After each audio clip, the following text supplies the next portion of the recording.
It's time. Are you ready? Welcome to Quarantine Saves, where we properly social distance each from one another. Instead of how we usually play D&D is we get inside one small tent in my backyard, and then we seal it off with plastic so it gets nice and sweaty, and then we huddle together for warmth and roll a single dice. If we can't, if by the end of the night, the tent smells like all of our bodies. It's pretty bohemian, but it's it's what we like. It's how we like to play. Okay, Can this bit end don't now, gatekeep please? us. I was gonna say, don't forget about the post-game spitting in each other's mouths. That's like the Right, best which we part. can't do now because it's a health hazard. Whereas before it was just a sin. So That was my favorite part. So welcome to Charisma Saves. I don't think we have anything in the works other than the custom subclass I am working on for Matthew Mercer's Blood Hunter class. A special thing that will be slightly revealed tonight in game, most likely. And the art for that is being done by Sarah, who is the only competent one among us. So I have a small sketch preview on my Patreon if you want to support me and check that out. if you want to support Sarah in general, go to her Patreon, which she is going to put in the chat pretty soon here so people know how to get to it because it's not part of my shit. Because not only does she have art previews for all the stuff that we ever work on, but sometimes there's terms of service violations. And you could purchase access to those terms of service violations that I definitely do not condone. It's only $2 a month to support at the lowest tier, so it's not super pricey. Yeah. So if you can. Yeah. But if not, that's also cool. If you want to support Randy, don't go outside. Stay in your house and stop getting sick, people. If you want to support Alex, cry tears into your open wounds. And if you would like to support Hannah, just realize that you two are probably a little gay. There you go. You too? Bono and the Edge? Oh, super gay. Very, very gay. God damn. Bono, a well-known gay icon. Yeah. So, is there anything to go over, or are we ready for recap? No, I think we're good. I'm not in Roll20. Shit.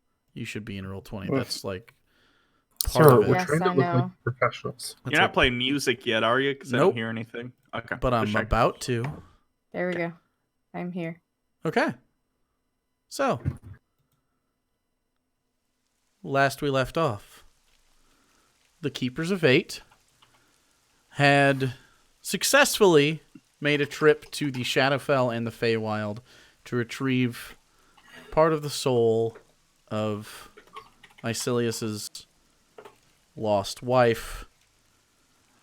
On the return trip in the Hartnell, that was unable to teleport due to its recharge, was being flown back towards Skypoint, which is right outside the city of Gygax, kind of the hub of the Keepers of Eight. On that journey, during flight, you had all heard loud clanging noises from the outside as you spilled out to see large mechanized entities, I guess is a good way to say it. Attaching strange-looking devices on the corners of it. Professor realizing immediately that these were automatons from her time and probably sent by the Institute, which is a sort of a fascist entity from the times long ago in the city of Tranquis. that is headed by your father, the Monitor. The fight was quick, and it was hard, but the Keepers lost, and with it, the Hartnell slipped through a time-space rip, and by all indications, no longer on this time stream. Sent back into time. You'd collected there, dealt with the aftermath of that. Professor feeling the worst of it. Her life's work taken by the one person who seems to always take everything. But after a day of dealing with that, it's a fallout. There's work that needs to be done and things that need to be taken care of.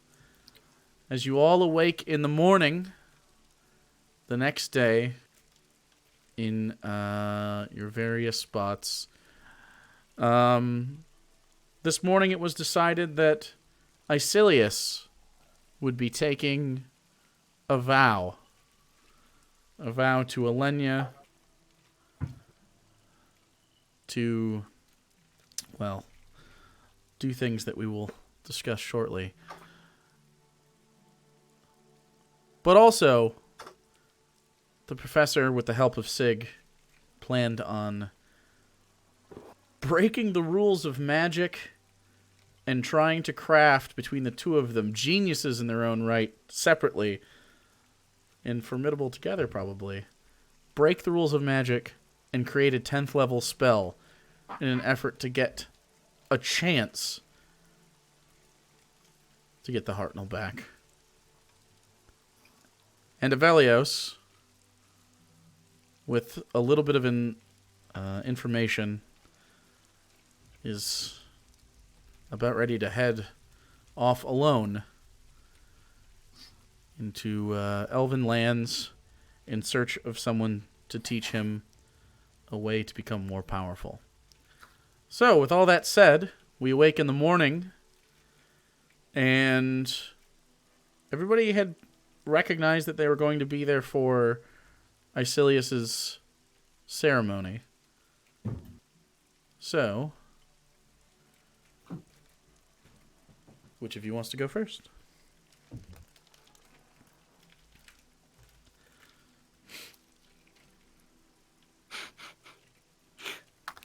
Don't everyone jump at once. Well, I assume if we're waiting for the ceremony.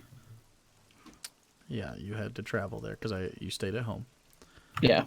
So I would just make my way to Sky Point, and then obviously bring Armadillo, let Seiko and Katie know, and all of them, and see if they want to come. Okay. Seiko and Katie are happy to come to the ceremony if they're asked to. Vel is I'd also probably happy to do so. talk to Delric as well on the way. Delric will show. Alexander has taken the interior of the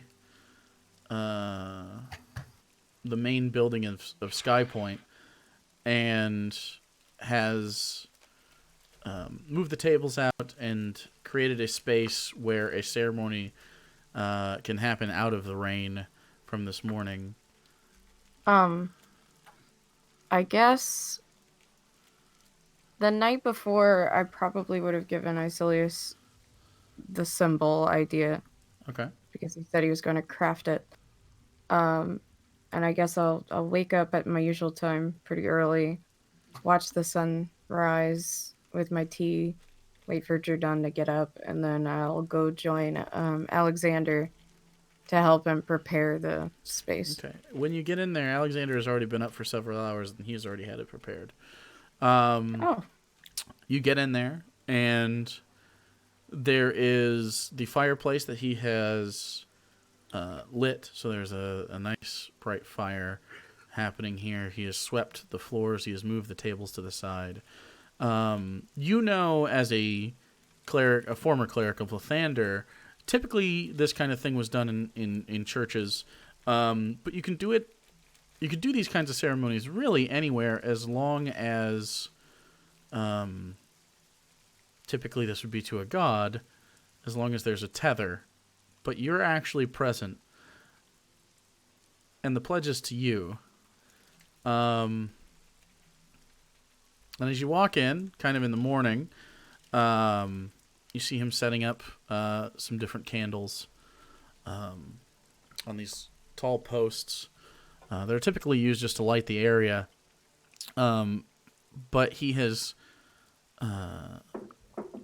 in some way, possibly with Vala's help, there are rose petals conjured in a circle on the floor, and this seems to be the place where Icilius will have to stand during the ceremony. When you walk in, and you wanted to wait for Jerdun to come with you? Yeah. Okay. So the two of you walk in, and Alexander waves you over. As you walk over, he goes, "How are you doing? Sleep well?" Yeah, I did. All right. I've been thinking about this all night. Did you sleep? Yes. A couple hours. Okay, yeah.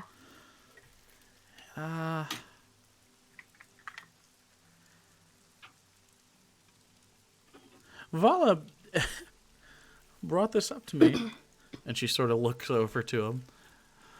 Be gentle.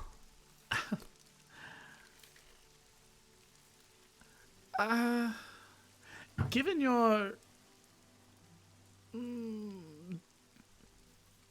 heritage, Mm-hmm.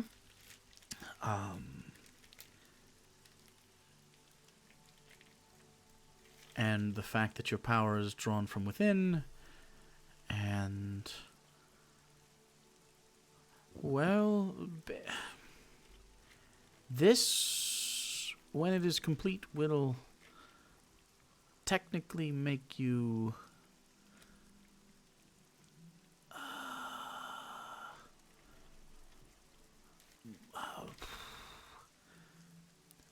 I feel like demigod is too strong a word.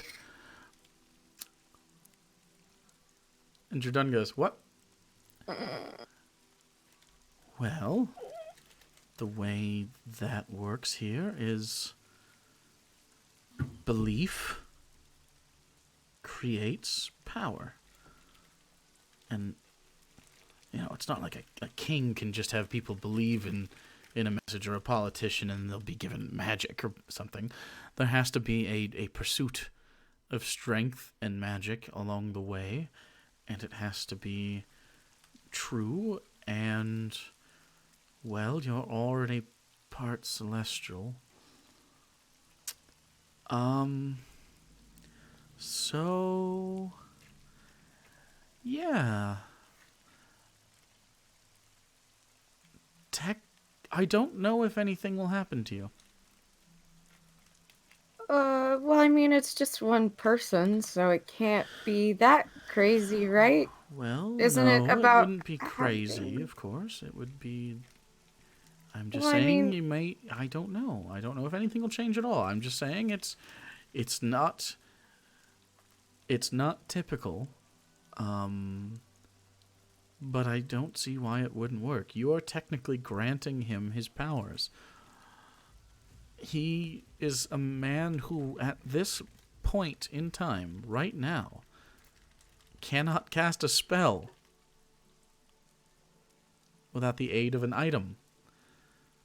After this ceremony is complete, he will have the ability to cast spells. He will be tethered to the weave in the only way that this can be done without study or without it being innate, which is through a sacred pact with an entity strong enough to grant this. Now, luckily, you would not be able to grant this to multiple people, and the fact that he is only going to be low levels of this really is, I don't know how high he could pursue clerichood, but you are able to grant him a little bit at this point. So I want you to take this seriously. I am, trust me. It's not just a promise. This is quite literally a cosmic bond. I'm just more concerned that he has a purpose. Because I feel like he hasn't had one in a long time. That seems to be the entire idea behind all of this. Is a search for that, so.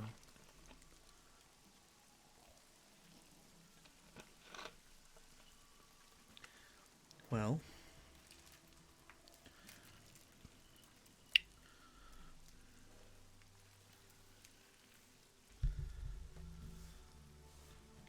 I also don't know if Professor slept. I heard them awake this morning, arguing about geometry or something. That doesn't surprise me. I bet you'll find them both asleep.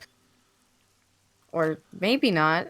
Oh god, I hope they haven't taken anything weird to stay up. Normally she doesn't sleep, but that's in the box, not when we're traveling, so... I don't know. Should I go try to check on them, or... You can. Yeah, I'll go see if they're alive. All right. You walk over to Sig's workshop, and inside, as you knock, you hear at exactly the same time, in both their voices, "What?" Did you guys sleep at all? Why would we need sleep? I don't even understand what she's talking about. I don't sleep all the time. You know this. Come I'm used in! to it. Okay, I'm gonna open the door. All right, you open the door, and inside are, it's a very large sigil on the ground, probably 30 feet from side to side, of various geometric shapes. It seems to have runes drawn on it. This is just the somatic version of the spell being sussed out by the two of them. And you see the professor with chalk marks on both cheeks, as she has very clearly been rubbing her face. The ceremony should be happening soon. Just wanted to make sure you guys remembered that that was a thing if you wanted to Wait, come. it's tomorrow? Yes? It's today. I mean, Today is tomorrow. this morning. Is Yeah, the sun's tomorrow up. now. Correct.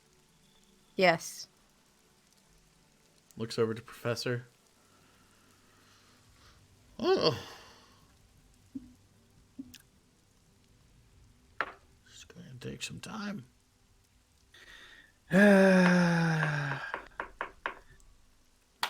We still have a lot of work to do, but I do have to go to this ceremony. So, All right, I can keep working. all right, I'll be back. Don't fall asleep. I don't know how to. You That makes sense. I've forgotten. All right, that works out great then. I'll be back and we can get back to work on this. Absolutely. Hurry up. Do your ceremony. So what, are you getting married? No. Well, then I don't care. Bring me back some food. What kind of food do you want? Well, I don't know. Is There's there probably a food? buffet. There's no food. What good is Why that you having ceremony? a ceremony with no food? All right. You have like a green bean casserole or No. meatballs in one of those tubs. No. Rolls. I'd offer to cater, but the box that produces unlimited food for me has disappeared. So It's not really a function that's long enough to need catering, but everyone enjoys a good buffet. It's free food.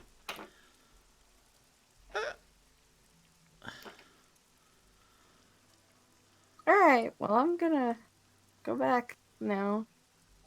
I'm gonna. Well, how long until the ceremony, roughly? About an hour. I didn't ask Alexander. About an hour? Okay, about an hour. Okay, I guess I'm gonna go and try and find Kasdan and get to him and bring him back so he can be there too. If I have time. If not, it's fine. Yeah, you have time. Okay.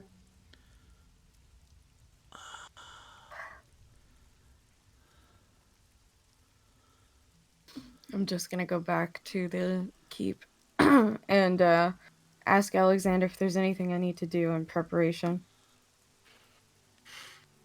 Okay.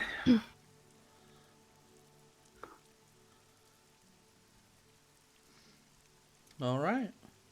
As you guys open the door and start to walk out, Velios lands with Armadil, Seiko and Katie, and Vel.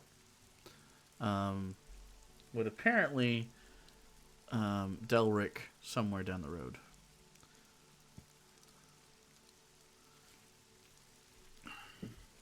So you're there, Velios, and you just awkwardly stare. Guess, That's in character. True. this in character.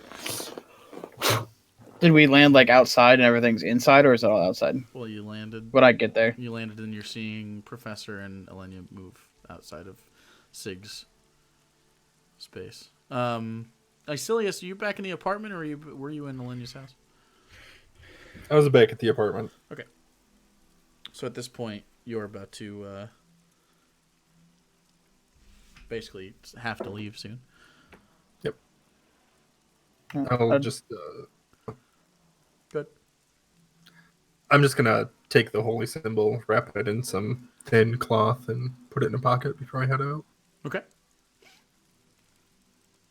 As you start to head out, you see Delric, who is near the apartment, untying a horse from what's it called? A hitching post nearby. And he sees you and he goes,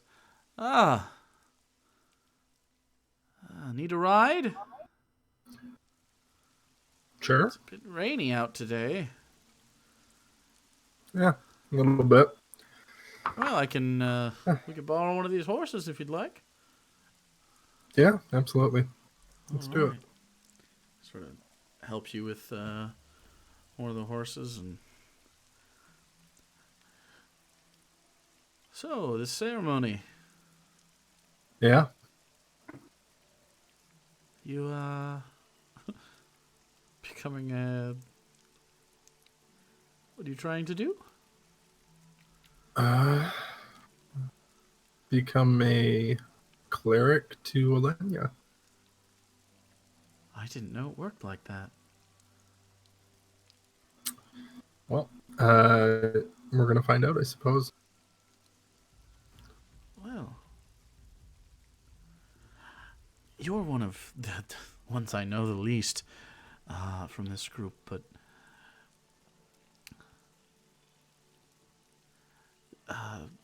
since you've joined, they've been doing some fantastic things. You all have, I guess, not just them, you included. I guess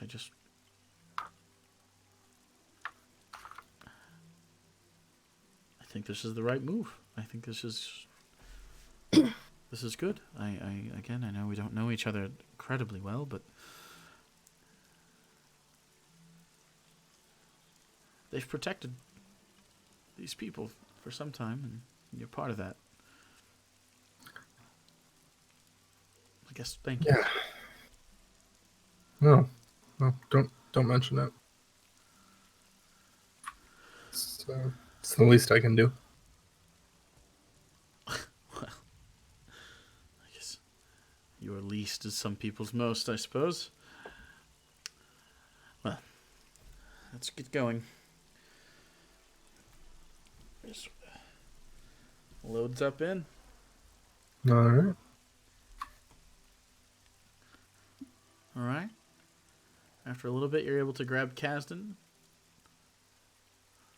He already knew that was supposed to happen, so Okay. he was already kind of on his way to work on it. Is there anything you wanted to say while you were on the road? He basically just acknowledges you and says you look tired. I am exhausted. That's the first time I haven't slept without the Hartnell in I don't even know how long. I'll be fine though. I gotta get this spell done. All right. Well, you have to live long enough to use it. Can't be going and dying before. It's fine. I don't have enough time to die. It's fine. Just continue on. Yeah. All right. So after a little bit, you all gather at Sky Point. And you wanted your lieutenant there as well with some of the people? Yeah. Okay. Basically just whoever wanted to come, I told her to gather them if, Okay. There's a few people throughout. She is one of them. She's kind of doing this as both a courtesy to you and a sort of a bodyguard situation. Seems to be you can tell that she's placing herself tactically around the room, and some other soldiers as well to watch it. And then there's just some people that they're not working today. It seems to be a day off from whatever their normal rounds or training would be, as this they don't have a lot of fights to carry out in Sky Point very often. So they're basically just here to see the show, so to speak. And some of them seem mildly religious. Plus, at this point, you guys are pretty fucking noteworthy, and you're starting to get this kind of attention where people are staying away from you because they view you as celebrities, but like unapproachably so. To the point where they don't want to bother you because you're always doing something incredibly important. At least these people, because they seem professional. So people file in. Jardun's there. You see Katie and Seiko. Vel. You see a few people from town that have gotten word of this. Come in. A few random Aarakocran, some humans, some elves, some dwarves. Two of which seem pretty religious. They seem to be holding symbols of Lathander and sort of rubbing them. And people file in, and it's kind of this weird... It's quiet as people sort of stay away from this central part where it's happening. And Alexander, at a certain point, who's standing in front of the fire and sort of just letting everybody do whatever they want. At a certain point, while the fire is raging and it's getting nice and cozy in here with a bunch of people in this rain on the outside, giving it a mild feeling throughout. Icilius, he calls you over while he's standing next to the fire. He's sort of poking it with a stick to stoke it and keep it going. Adds another log. Well, do you have a symbol I do, yeah. Do you need it now? As part of the ceremony, I will need you to hold it and display it. Alenia will be giving you certain aspects of the pledge to her, and you'll have to repeat those. During which time, we'll be charging this symbol to become a holy symbol, which is really what the ritual is about. You may feel some effects take place during the process. Most people consider it to be pleasant, and I suspect it depends on who you're pledging to, whether or not that is the case. So I expect this to be a good experience. I don't expect you to have to strain too much. But you should know it takes a bit of time, about an hour, and you need to mean it. I know I mentioned this before, but I tried to explain to Alenia, this is a...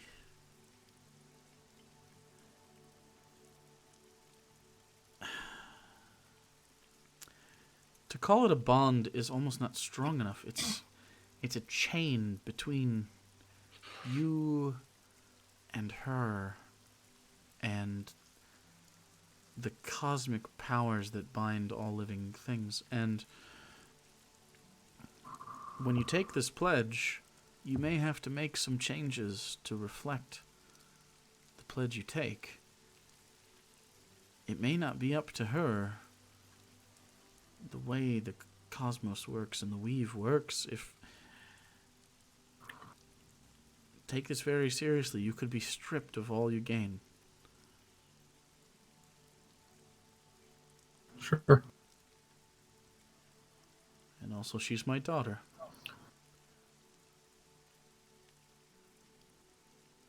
Fair point. So, beyond the obvious, I don't know. I don't know what this makes her.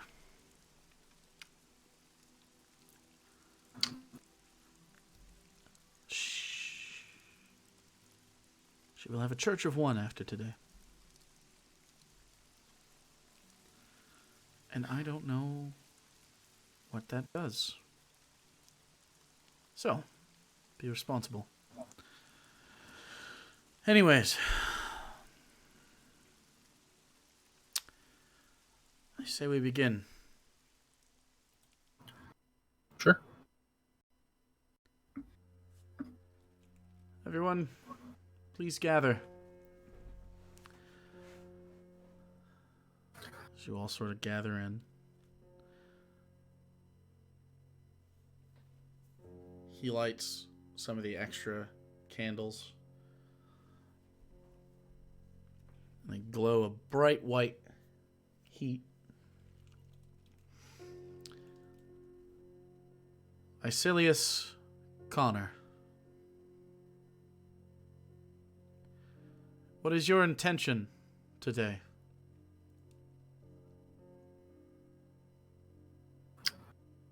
I'm here to pledge myself and my loyalty to Alenia of Nightstone. Alenia of Nightstone. And he sort of smirks a little bit. Do you accept this intention? I do.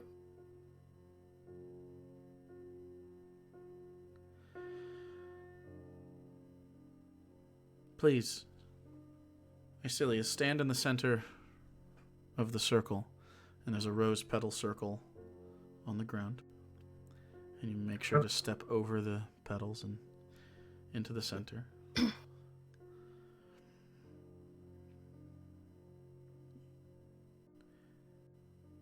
Alexander and Alenia are standing side by side, the fire to their backs, And Icilius, you're turned toward them. You're back to the rest of the crowd.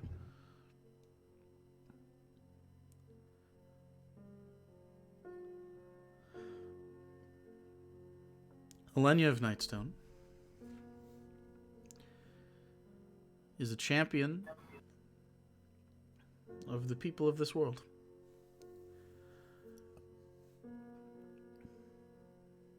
The Valkyrie of the Keepers of Eight.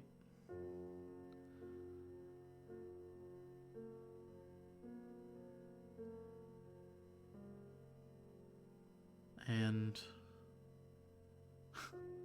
my daughter.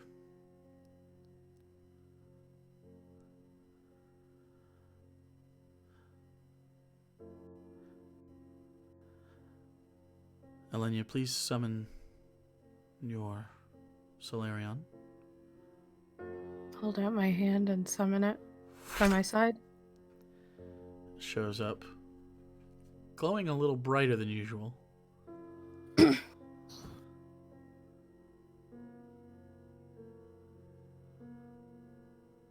You will use this to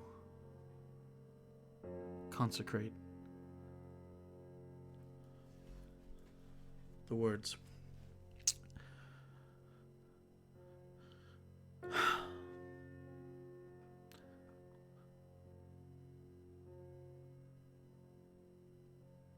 Today, you are binding yourselves. Icilius, you are binding yourself to service of the ideals of Alenia. This bond is not dominion. She is not in charge of your existence.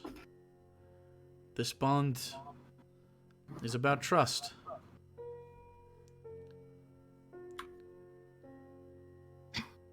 You trust her to guide the way and grant you what you need to protect this world. And she trusts you to uphold the values that she holds dear.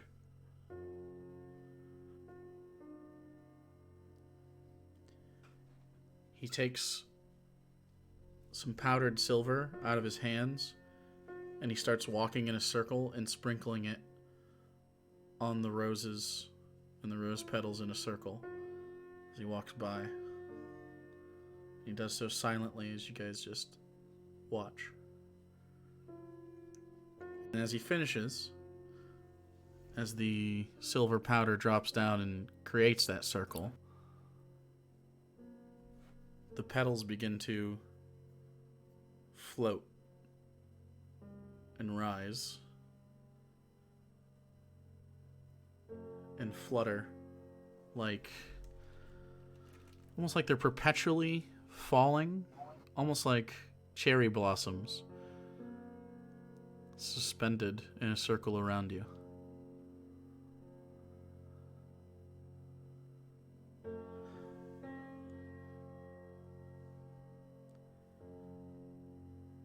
Alenia of Nightstone.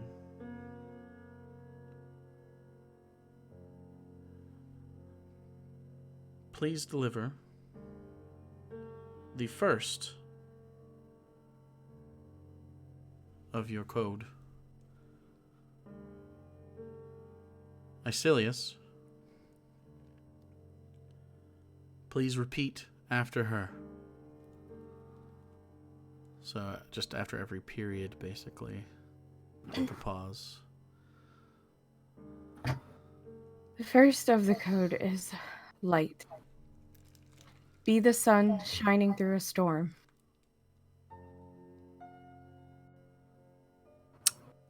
Do you want me to say the first of the code? Yeah.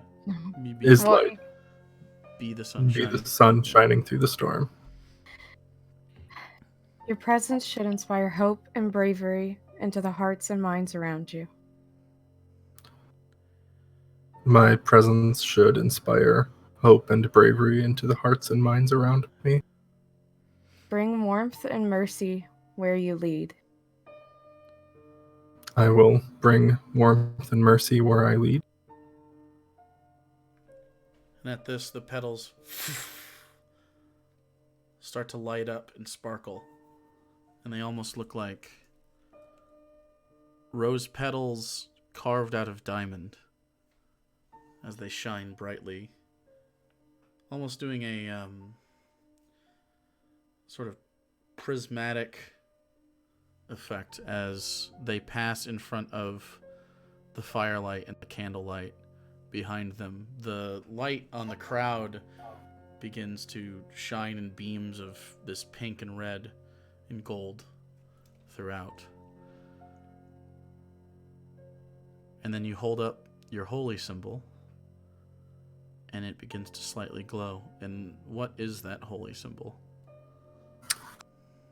It's a small palm-sized device made out of a slightly weathered brass that resembles a Lathandrian sun symbol, but with a rose in bloom seated over the center and some vines wrapping around between the rays of the sun. It pulses once.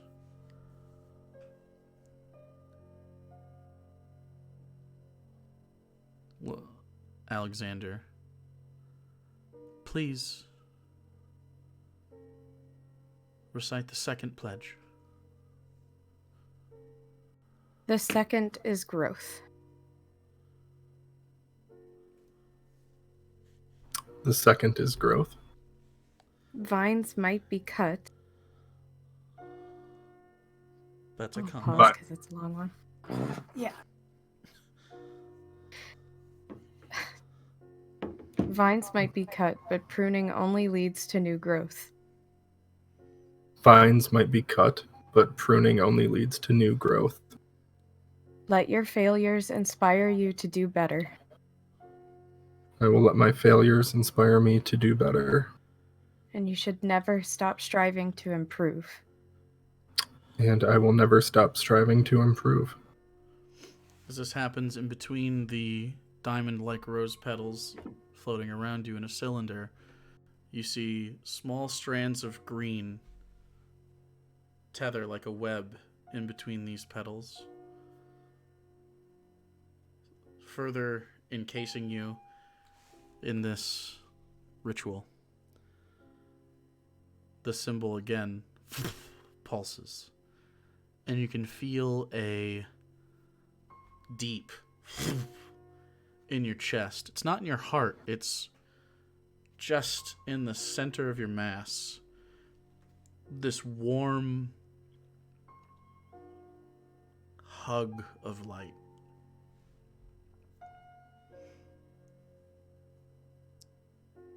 And the third? The third is defense. The third is defense. The thorns of a rose protect the flower from those who would do it harm. The thorns of a rose protect the flower from those who would do it harm. Ward off those who would bring harm to the weak and helpless, but bring equally measured justice and not excessive harm. That one's long. I'll do the first part. Ward off those who would bring harm to the weak and helpless. I will ward off those who would bring harm to the weak and helpless, But bring equally measured justice and not excessive harm. but bring equally measured justice and not excessive harm. Small thorns begin to produce out of these vines. Again, further veiling you. At this point, it's hard to see Alexander or Elenia. And you can see the light dance between, and you can basically just see their figures as they're backlit by this orange blaze. And you can feel your fingertips tingle, and warmth spread from your core to your arms and your legs and behind your eyes.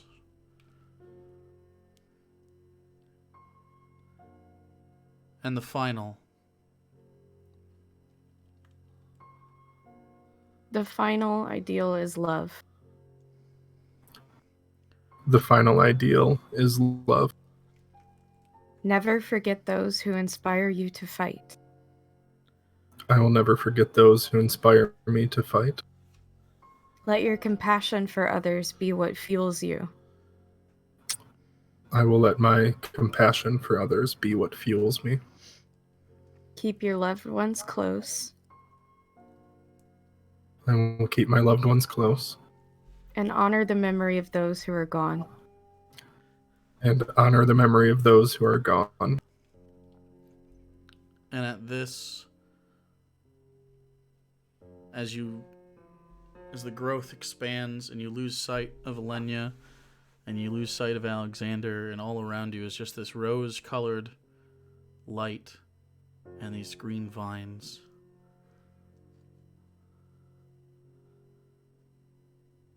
You feel your hands stretch outward as if they're held.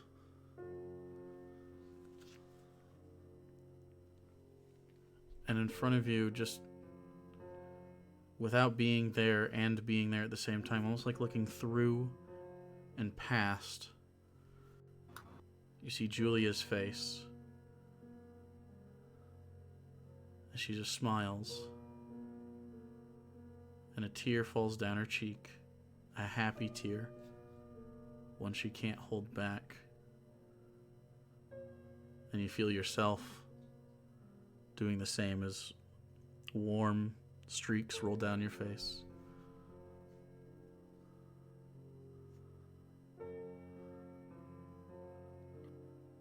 And you just stand there, surrounded by flowers. It almost feels like...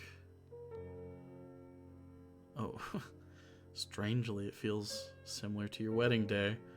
Not in regards to your relationship with Alenia, but because Julia is there.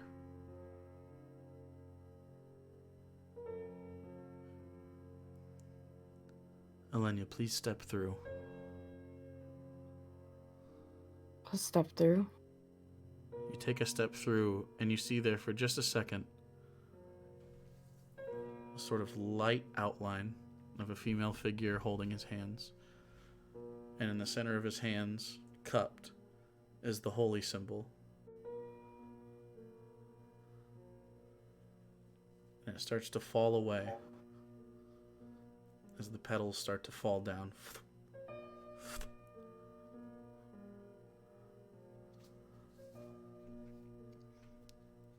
Please consecrate the ceremony. And basically the idea is you take Solarion and sort of knight him. I'll do that.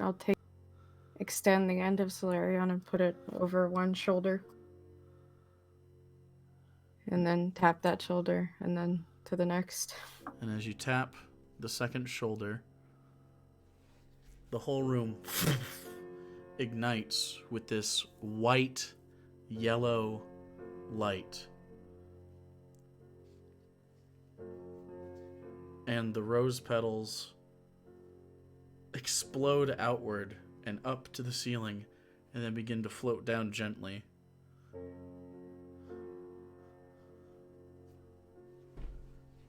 And then, standing before everybody, is Icilius, holy symbol in hand.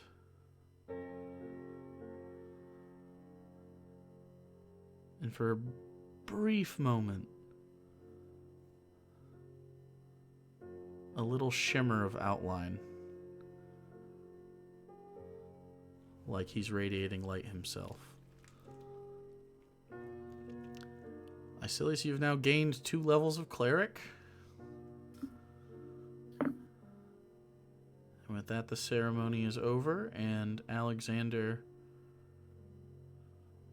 bows his head and looks a little bit at Alenia. Smiles.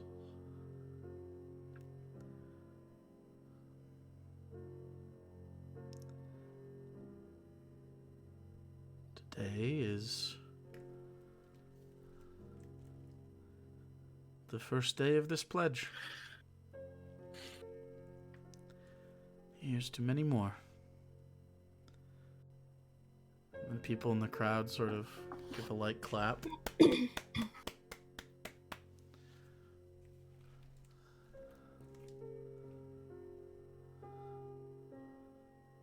And the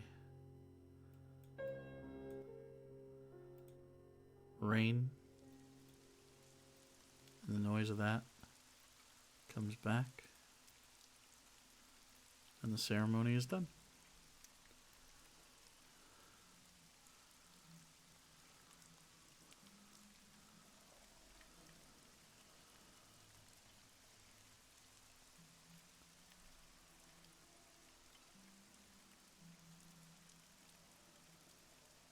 I'll look over to Alexander. Okay. He looks back and just smiles. I just want to give him a hug. I'm a little overwhelmed. He takes the hug just fine. He holds you back. He looks at you. I think everything is normal. Might be a little early to say that. I don't know. I mean, what is normal, though? My half-angel daughter. Well, Icilius, do you feel any different? I do, yeah. I feel pretty good right now. Good. Good. Well, looks like the next ceremony I'll be doing is for you, huh, Velios? And then Armadillo looks over.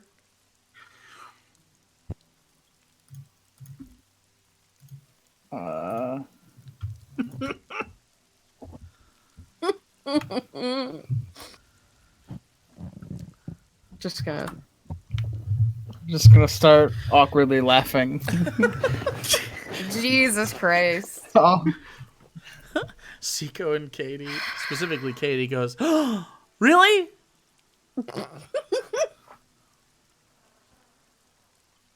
And Armadillo looks at you.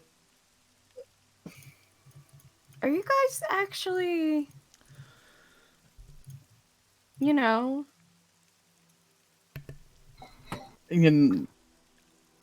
It hasn't been talked about much. So, did you ask the question, or? No, He gave me a ring. but she has a ring. Don't you think you should have a conversation to clarify? Haven't had a lot of downtime lately. You have some right now. Fair.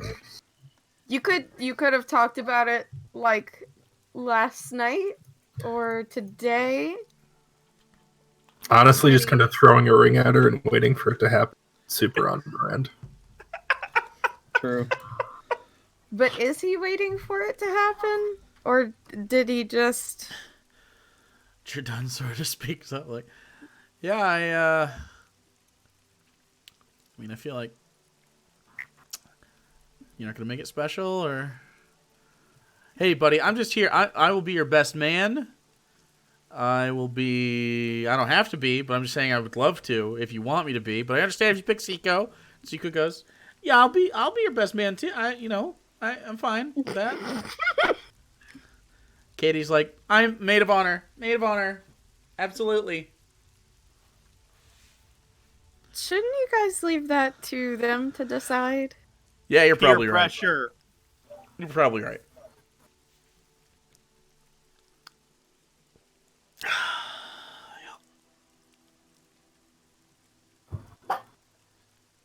Armadillo sort of just leans into you and just snuggles your shoulder. It's okay.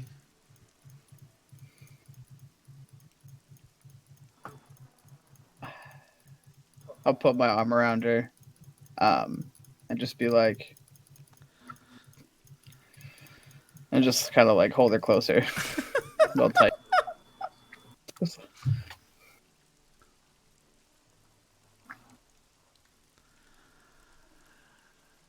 Well. So, school's finished. Finished the school. Oh. Yeah. Are we? Oh, no. Are you gonna be doing that soon? Yeah. Or? What do you know? How well constructed is the building? It's very well. It's super well constructed. I made it myself. I don't. How big of an explosion could take place inside of the building before there are problems? Structurally speaking. 0 explosions, probably. Has anyone tested this, or is this just your hypothesis? I don't know what that last word means. I've never seen one of those animals in real life, but What? it's the hypothalamus. Don't worry. I'll figure out the limits. Professor? Armadillo speaks up like, I'm also going to be there, so can we not test Totally them fine. too much? We're gonna get to know Actually, each other. We would can be the talk. perfect person to keep her in line. I agree. I hope so. I didn't plan on keeping anyone in line necessarily. I just thought, you might want to You're if so you value. busy. I should be there. I've childcare background. I could, if you're busy, I can take over the class and you can do the math and the spelling. And they're only children. Their oldest one in there is 9. Well, how old's the youngest one?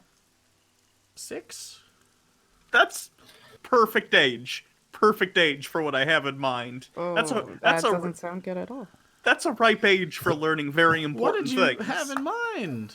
Oh, don't worry about it. It's tentative. I gotta get my ship back, and then we will discuss lesson plans. So I'm going boy. to be teaching until you get the ship back. Probably. I'm gonna be working with Sig for a while on this spell. I haven't slept in a day, and I'm not even sure if all of you are really here right now. So I'm definitely here. Yeah, we're here. This is real. okay, just checking. I don't know. Although that is what a sleepless fantasy would say, like Would it? insomnia. I don't know.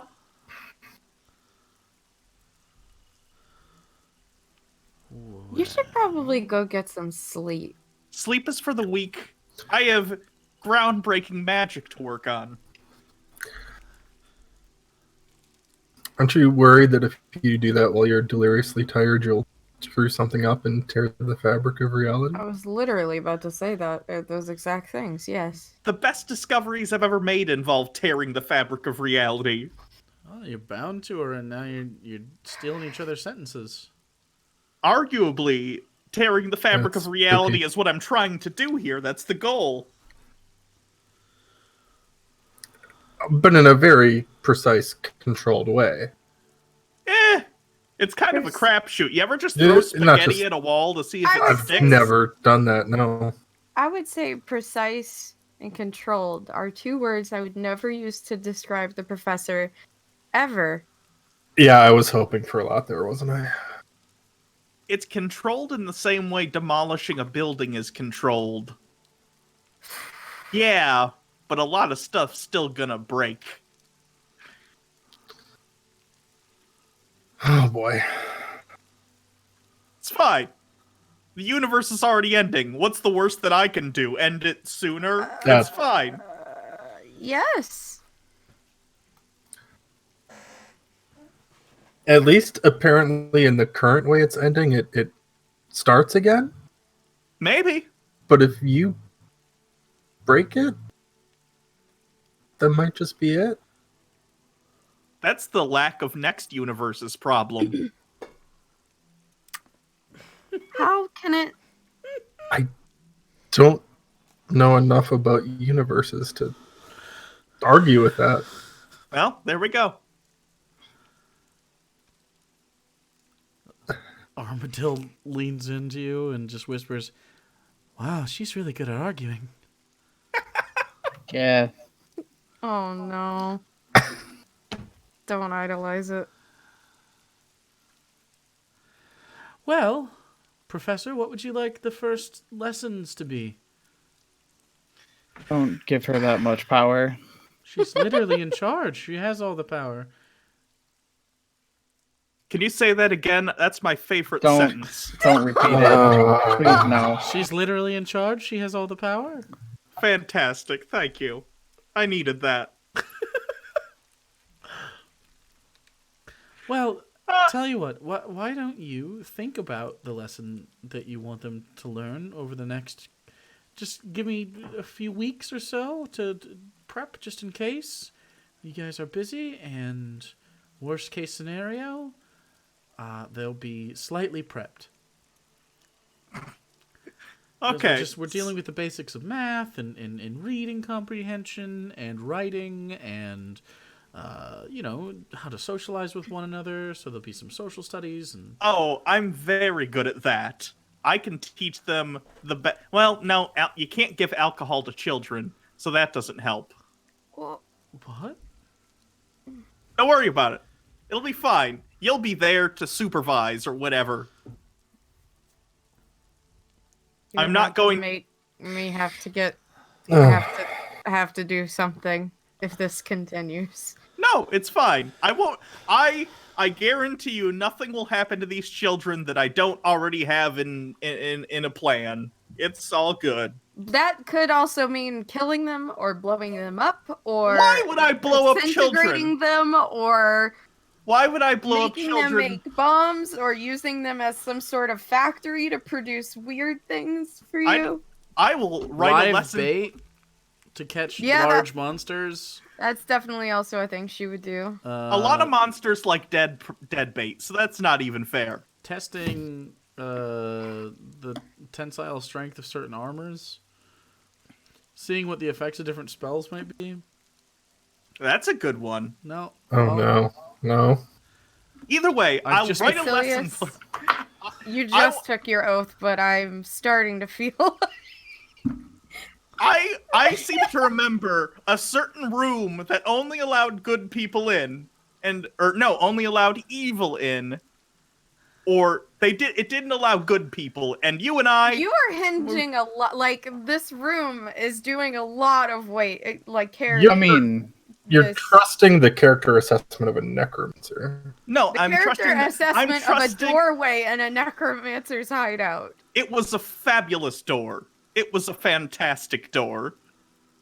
It was a door. You were It's a trusting door. the judgment of the door. It's a magical door. This is literally what I studied: is applied metaphysics in regard to arcane materials. What is good determined by certain spells. What is an object is determined by certain spells. It's a very exact science. He may be a necromancer, but that goddamn door, it knew what it was doing.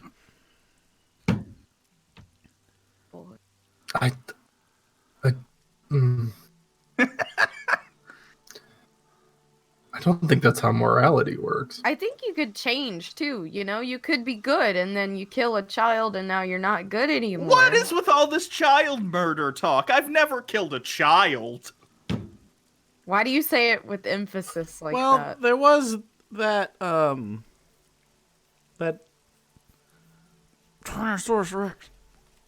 That was a non-humanoid animal. Doesn't count. Frankly, only one person has killed a small child here, and they were just made a cleric. So I feel like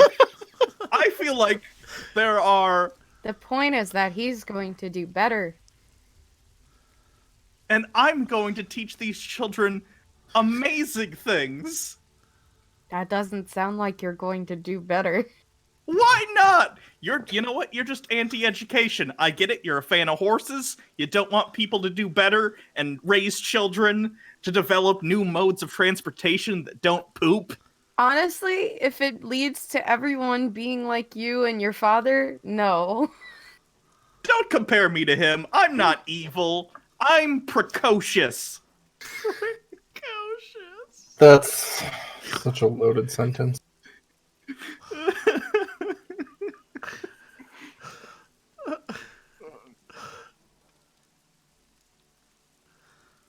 Well, I think I win. Everyone else stop talking. That's usually how I know. I wouldn't consider it a win. More like it's like talking to a brick wall. And at this point, I've a given brick in to the wall futility with an IQ of it. of 3,000 that And can I'm invent. going to go enjoy some tea. Isilius, Avelios, whoever, would you like to come back to my place and we can have some tea? Sure. Yeah, Alexander?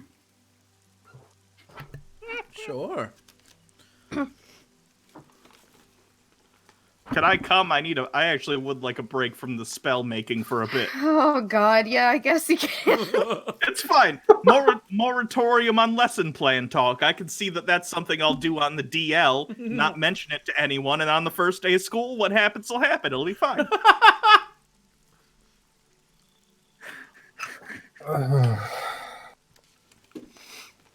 I don't know why you're all so concerned. You're worry warts. That's what you are. Well, you have what we call a track record. What is my track record? What have I ever done to kill innocent people other than the things we have done collectively? It's not that you've already killed innocent people, it's that you have a tendency to do things like walk towards explosions and Do do drugs. random drugs. Drink. And look at me. It all works out in the end. You've died twice. Yes. I have died. Just in the time that I've known you. Fair enough. But here's the thing. I'm not even halfway through yet, so... That's You know. not how Honestly, that works. By the way, as it was explained to us, if we succeed and magic is drained from the world for generations, I'm not going to be able to change anymore, probably. If that's the case, it's a waste if I don't go through all of them. That's maybe you should not hang how that on to them works. in case you do actually get to go through all of them. And It's also, not- human children don't do that, so... I'm not going to put the children in any danger. You keep saying it, but I still don't believe it. What am I going to do to these children that is dangerous? We've already listed a whole bunch of things. You've mentioned child murder, which makes no sense. It would be negligent manslaughter at best, which is a completely different thing. Oh, God, I'm just gonna start walking away. I'm gonna follow, because we're supposed to go have tea. Yeah, I know. And you do so. And Alexander begins making some tea. 2 pots of it, since there seems to be enough people here. Armadil, Siko, and Katie. Vel did not come. He had to go back, and he is going to make sure that everything stays peaceful. He is obsessed with not letting you die at this point. Obviously, you're done, and Kasdan. Vala? Where And Vala, did yeah. you decide? Okay. And she sits down at the table. So, Valios, are you gonna follow up that thing? Yeah, I'm actually having Professor teleport me there today after this. Do you need us to go with you? Any of us, or? I think I should be okay, actually. It's in an elven city, so I should be okay for the most How are part. you getting back? Yeah. I've been deciding on how to do that. Still. You might want to know before you leave. That's why I haven't left yet. And Do the arm bracelets that we communicate to each other with have an effective range? I forget if we ever figured that Yeah. They out. Yeah. do. Okay. Well, they do, but you don't know, actually. Okay. We've One of definitely these been days- out of range. One of these days, I'll be enough of a member of the group to get one of those. We never ordered, we never No. bought those. They were given to us. They were literally jail cufflinks that we got put on us, and we never took them off since session, like, 2. yeah, it was. Well, you killed a guy. In fairness, we only killed the guy because someone in our party decided to murder immediately for no reason. Yes. Yeah, we tried to take the peaceful way out, and It didn't work. Kill the child. A living, breathing child. he was like 18, wasn't he? Around there. I think he was He like was- 16. He was like, joining a neo-Nazi group. and then I made fun of him about him to his friends. After he was dead. Yep. Jesus Christ. I miss Professor One. What an asshole. God, he was an asshole. Yeah, people in chat, if you think this professor's a fucking asshole, holy shit. Oh boy, the the first last one was professor. rough. Yeah. I only knew him for 3 sessions before he got murked by Alenia's dad. Literally. We get out of the Shadowfell and he just gets fucking squashed. Jesus Christ. Can the professor or Sig like imbue sending into an item? I don't know how that works.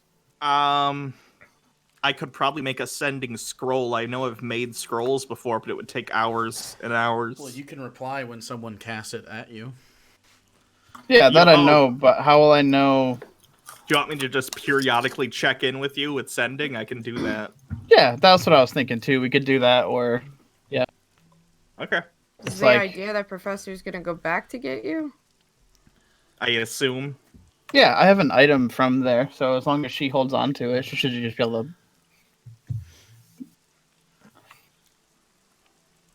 That's about as far as I've gotten so far. This is a solid plan. I've never heard of a better plan. You're really good at thinking ahead. I mean, to be fair, we've had a box for how long that could take us wherever we needed to go. You're still getting teleported. It's just, I don't know. For Just the I think finer you- logistics. next time there's an Shake Eric his mouth, Cochran baby. war.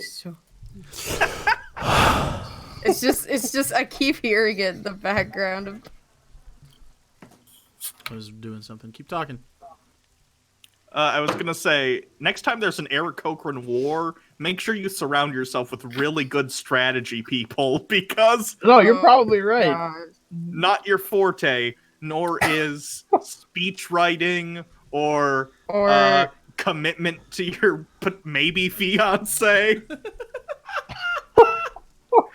or just trying not to inspire a proletariat revolution in your people.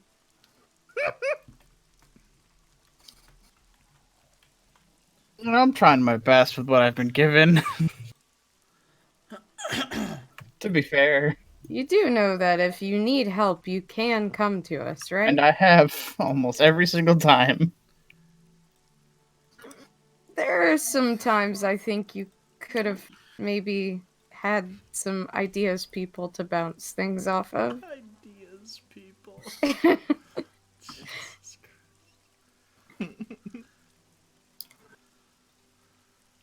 I know that a lot of your people don't really like the interference of outsiders, but change isn't always a bad thing. I agree. So don't ever feel like you can't come to us over something that might be sensitive, like,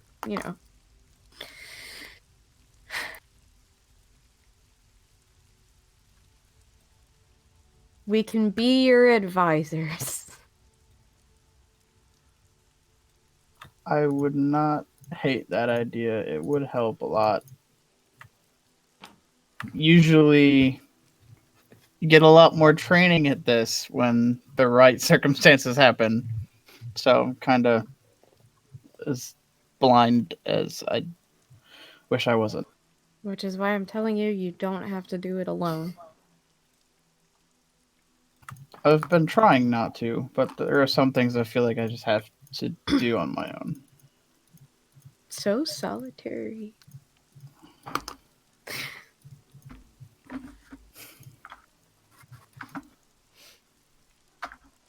But who knows? None of that might matter in the next couple months. So Let's not talk like that.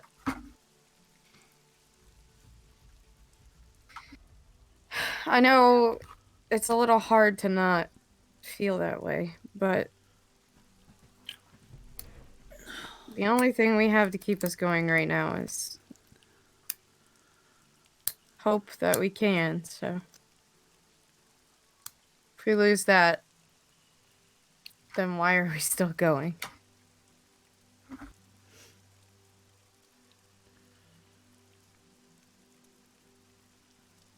I fear it hasn't even gotten bad yet. Oh no, it's gonna get worse. This is literally exactly what I hear in the hospital all day.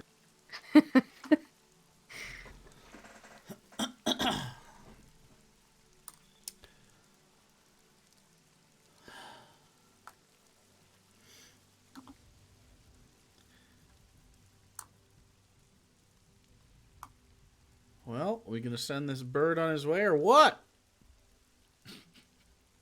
Are we doing Who it said now? that? Was that your dog? Yeah. I mean, are you going? yeah, Well, we all got shit to do. Yeah. Can't just sit around drinking tea because it's rainy out. What do you have to do? What do you mean, what do I have to do? I build buildings. I know. Constantly. You can't take a day off. In the I rain? have taken days off. I took... 3 days ago I took a day off. You haven't heard a word from, Not you know. yet. All right. I just want to point out, if he heard from Hansel, we would all know immediately. That's very true. What are you implying? I'm implying you have a crush on Hansel Solom because it's obvious. A crush? Oh yeah, it's a man crush. You love that man Like in with a, all your heart. Like in a gay way? Would it matter? It's guy Is love. does it feel like a gay way, or does No. it? Okay, then It's not kind of a bummer. a bummer. Yeah. I'm It's cursed with only liking ladies. That's a little gay. I've seen Kasdan over here. I thought he was just all about the hooved purple dong, and apparently that's not the case. It is not the case.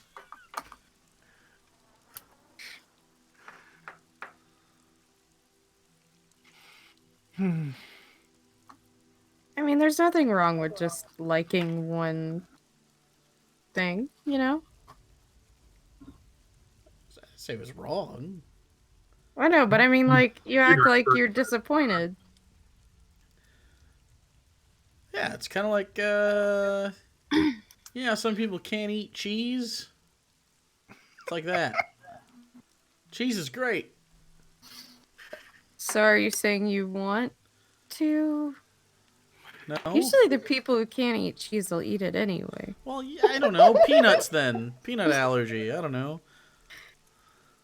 So you're allergic to pirate dong? Unpacking so much today. Well, I don't think it would kill me, but I wouldn't enjoy it. Okay. Have you ever tried it? No. Well, Have can't you? really say. No. You seem a little defensive, just saying.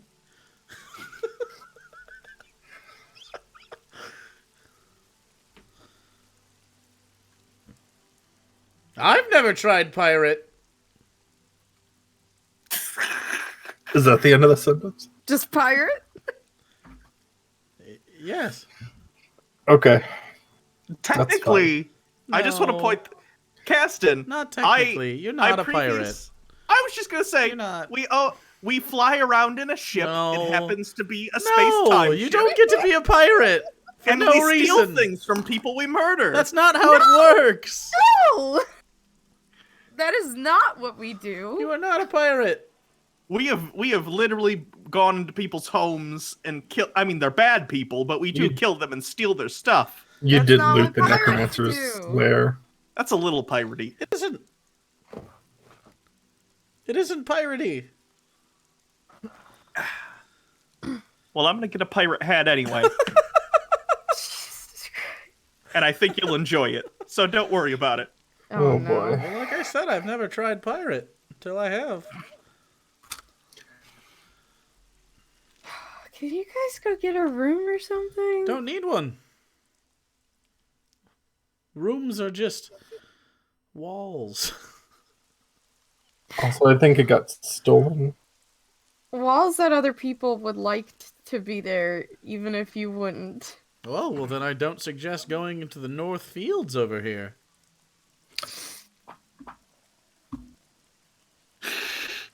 Let's just say there's a few stalks of corn that might not be growing so well. Oh, Oh boy. What can you say? We were walking through a cornfield and the mood struck. This is... I don't need to know, and you continue. That was back when you had Still. hooves, too, so it was real stamped down. Kazan just smiles at her agony.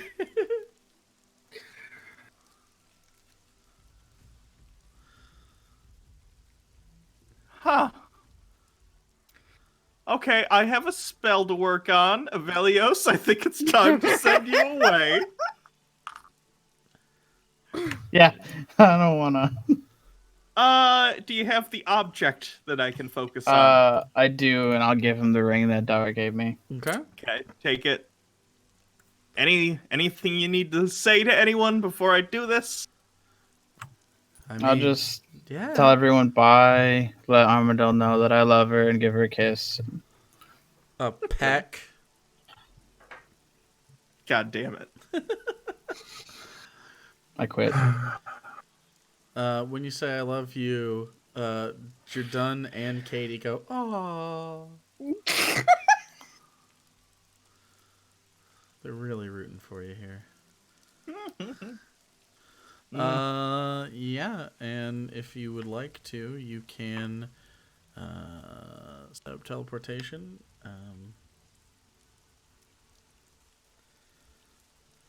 And send Avelios to the associated object area. Yeah.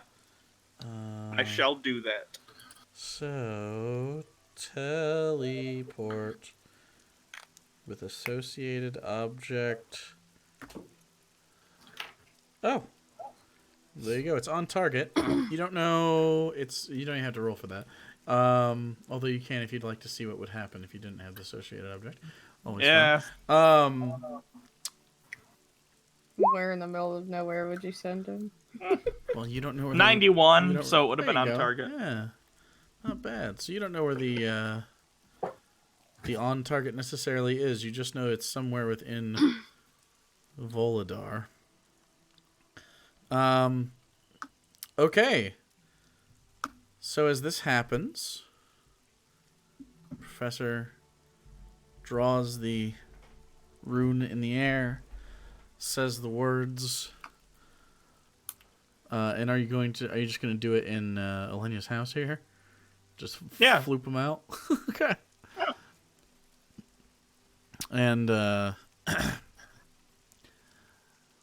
you have everything equipped and all that shit.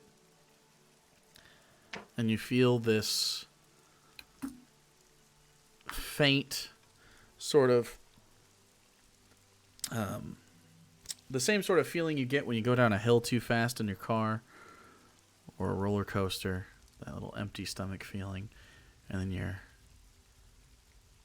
just this intense pressure around you. The wind gets knocked out of you and you are teleported and it immediately stops raining. And you are suddenly in the middle of a rather tropical, almost more like subtropical, I guess like northern Florida, not like a rainforest. And the humidity hits you, and you are in a forest with ruins around you, made of what seem to be old wood and brick. This seems to be an old part of a city that no longer seems to be being used. You do know that Voladar is a collection of small settlements, and there are many monasteries here. And you just hear the buzzing of probably jungle-like insects. You are standing on a leaf-strewn bed of soil. It doesn't seem very used, though it does. You can very clearly see some tamped down areas where animals come in and eat berries off of a few different bushes around here. But other than that, just this sort of steamy heat. What do you want to do? Well, fuck. Okay. I guess I'm gonna look around and see if there's anything that looks like a path. Okay, go ahead and make your perception Like check. that could have been used. Sure. 26. Okay. You look around, and there's an old stone path that has not been used for some time,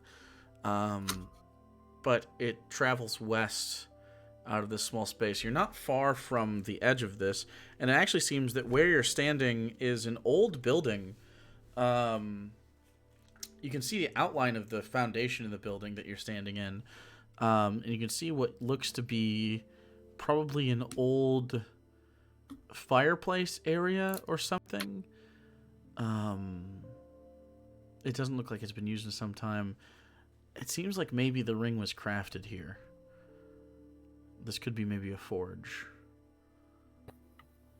And as you step out over top of that, and you start to walk on this stone path, it definitely has overgrowth. It doesn't seem like anyone's been on it, but this is a path. It's the best path you can see. As far as anything else, there's animal trails that you have no idea where they would take you. So this is gray stone with this sort of mossy sort of overgrowth and some vines on the other side. But you can look down, and it seems like almost a tunnel through this sort of thick, semi-tropical landscape. Professor is still with me, right? Nope. Okay. You were sent. I didn't know alone. if. Okay. I'm pretty sure for teleport I have to go and Do you then have to teleport go? myself. I'm pretty see. sure I Yeah. have to go and then It teleport says back. you and up to. Yeah. So I just would have burned Oh, two I'm slots. thinking that circle every time. Yeah. Yeah, no. And the professor is right there behind you. And this is also what you see, Professor. Is there like is there a canopy that I can like fly through to like get above the Absolutely trees? a canopy, yeah. Okay. I want to see if I can get above the trees. Okay, Professor, you want to be doing anything? I'll just stay on the ground and keep an eye out to see if I notice any animals or people going by or like anything. Okay.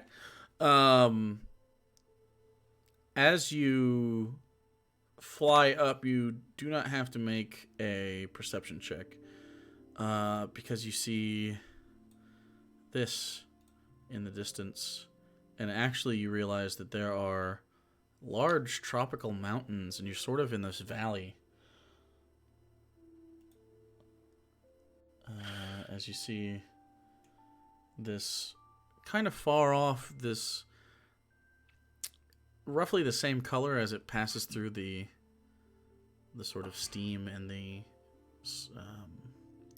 just the general humidity of the area, but the glowing firelight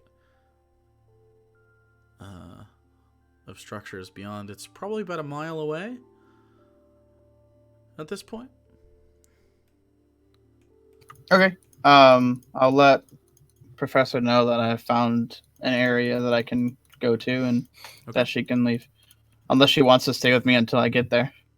I think you got this. If you get into trouble, you can fly away. You're good. True. I give him like a small hug, and then I say, Yeah. "Stay safe." I'll do sending every. How often do you think I should do sending to you to check in? Maybe twice a day, depending on Okay. how long.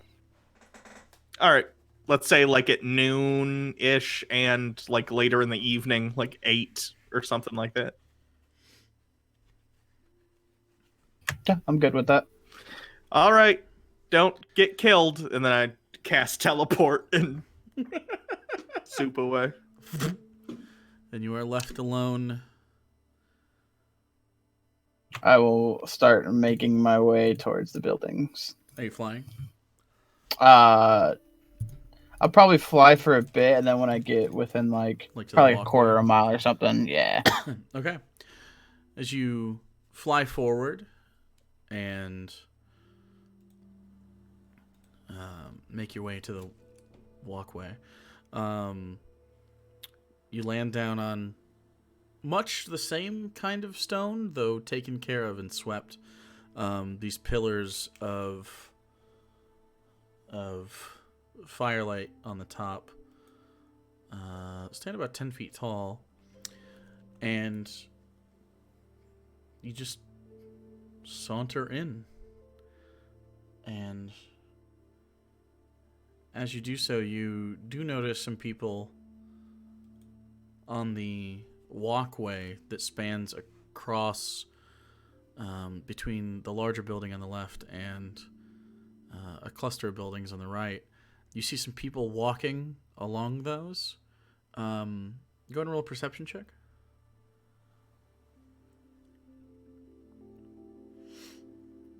$29.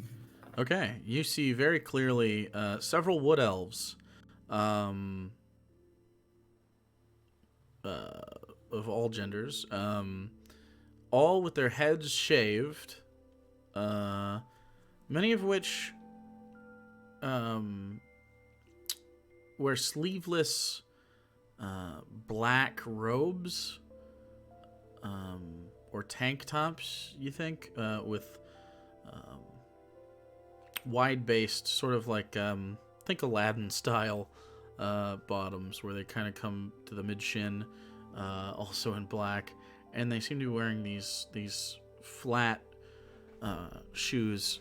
And you see each of them on one arm, they have what seems to be a series of tattoos on some of them on their right arm, some of them on their left arm, all on the inside of their arms, and in this geometric pattern. You see very strange, like, tessellations in this red ink. It's pretty strange, and sitting near a fountain in the center, as you walk under this space, there is an older half-elf gentleman who has a little bit of a goatee. It's clearly grayed at this point, and any gray hairs on an elf implies immense age. both arms covered in tattoos on either side, wearing no shirt, still in his advanced age, very, very toned, but you can see the scars of many fights. You can see the skin weathered and tanned from the sun, sitting there in front of a fountain, cross-legged, meditating as you approach. Do you do anything? Do I sense him like notice me at all? Like, do I see him pay any attention to me? He's Or... meditating. Is he the only person around He's that the I only that person looks sitting like... in front of you. Okay. There's several people behind you on that Right. overhang now. As you spend more time here, you're noticing there are people around, but they don't seem to be paying any mind to you. Guess I'll walk up to him and be like, "Hey, I know you're meditating, but Please sit. I'll sit." His eyes are closed.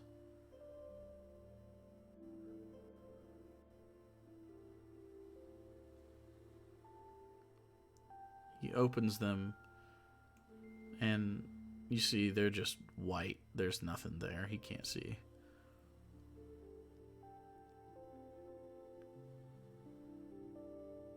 Why do you come to the lotus?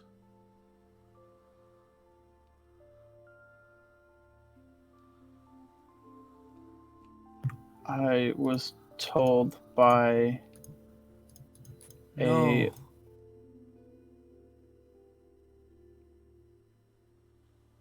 Why do you come to the lotus? Take a deep breath. And tell me why.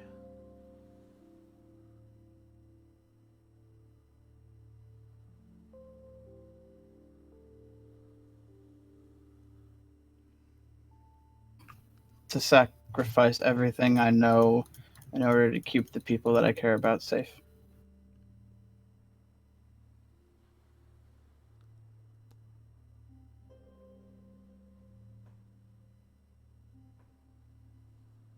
I see.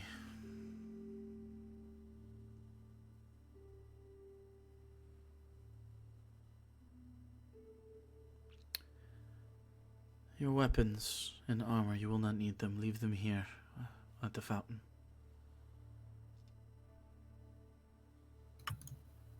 I start taking everything off and set him at the fountain.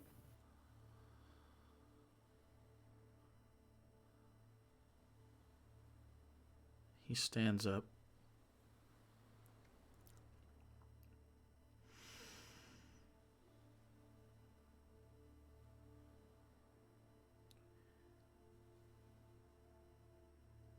Do you know what we teach here? I don't. But you were told that it would grant you the ability to achieve your goals.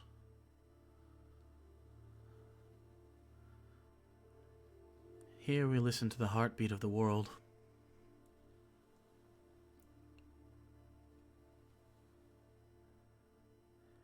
And I fear you already know it is weakening. All too well.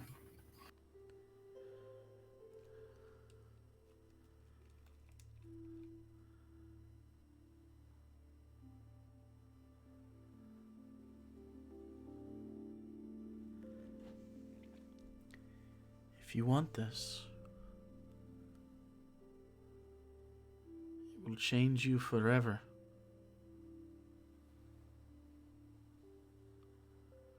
Many come here seeking power. Most quit. Some die. And the rest of us are here.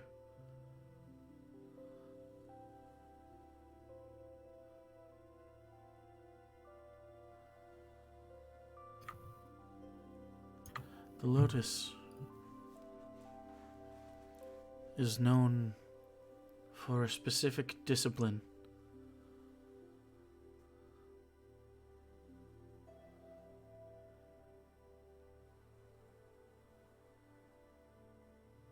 Have you heard of the Sanguine Blade? No.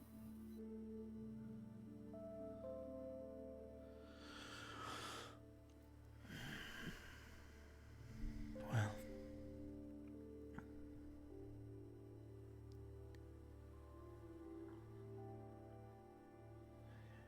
we will have to not only teach you how to tap into life itself,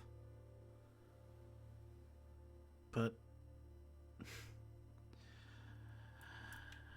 have you unlearn all your bad habits.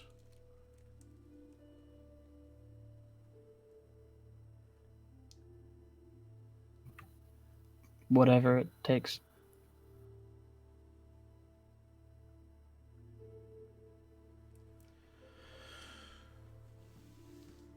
Well,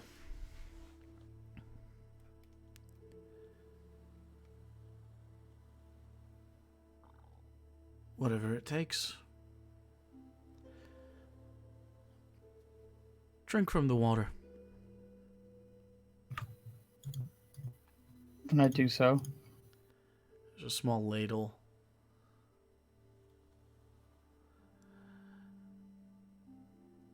You drink the water. It's cool. And then it begins to burn in your belly.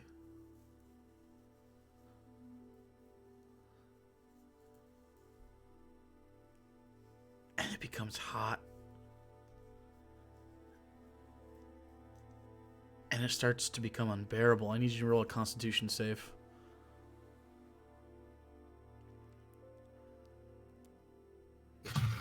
$21. And at a certain point, you can feel yourself, your throat filling with blood. And you swallow it down and don't let it come up, and you wipe your face.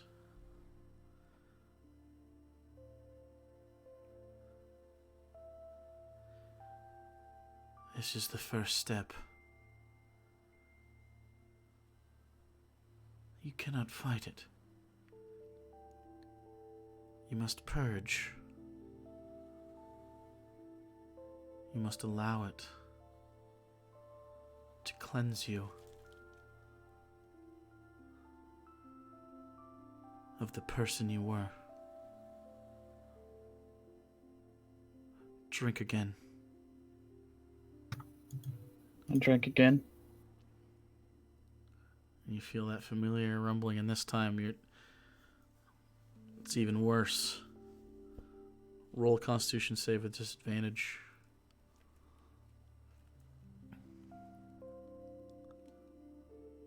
$20. I rolled a 19 and an 18. All right.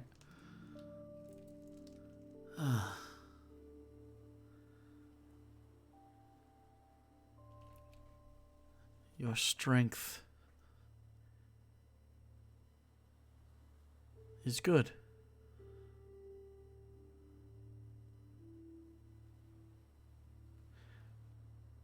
But we need to undo what he gave you.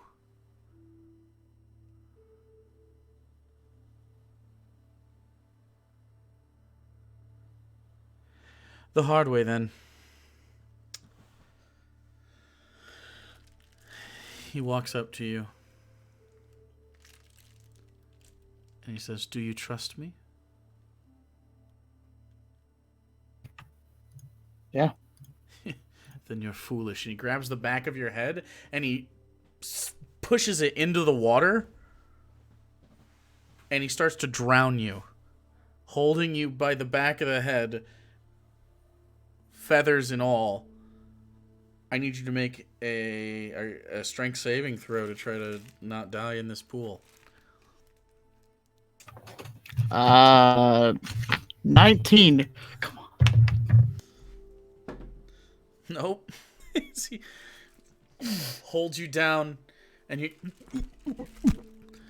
starts hitting you on the back with his other hand. As an effort to empty your lungs of air. And he is holding you. I need you to make another strength save.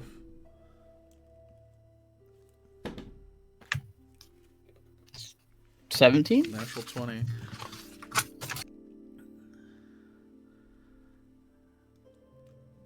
And terribly, you feel this water enter your lungs. And it's just black.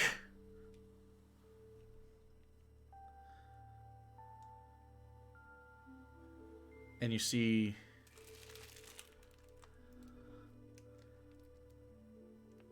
brief glimpses as you start to fall through clouds. You roll and you pitch and you try to fly and you look and your wings are broken and crippled. And you're tumbling through the air. And off in the distance, you see tilting and also falling the central island of the nest.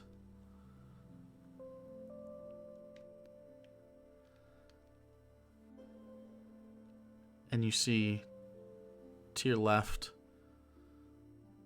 your parents dead, falling.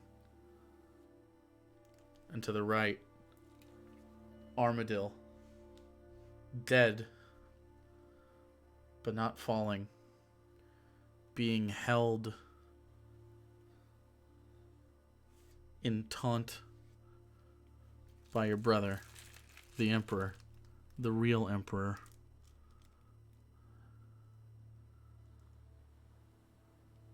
And as you see tumbling, the nest smash like a comet into the sea, vaporizing some of the water and sending a huge tidal wave up to either side. You try to reach out for Armadillo.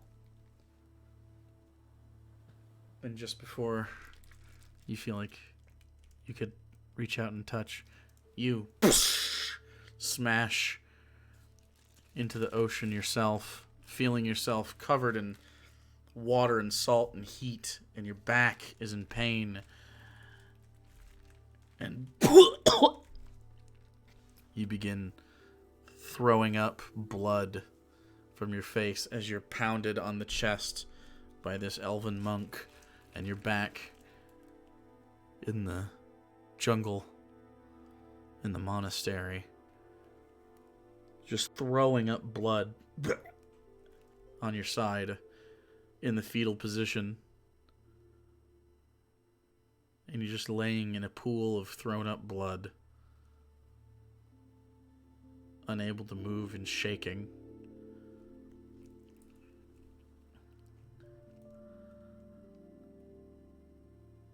Good.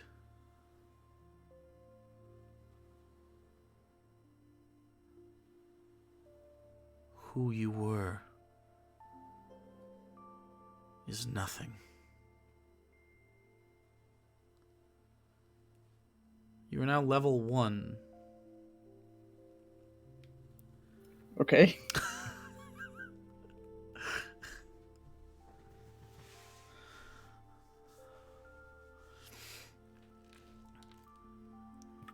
Ten hit points. Got it. I'll remember that. Sleep here, where you are. In the morning, we begin. As if you had any other choice, you can't move. Yeah. I'm just gonna close my eyes and try and sleep.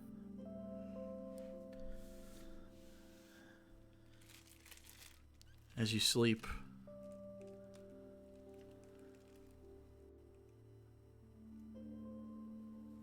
you see this distant vision this staircase leading up to a cloud. And you start walking, not knowing where it's leading to.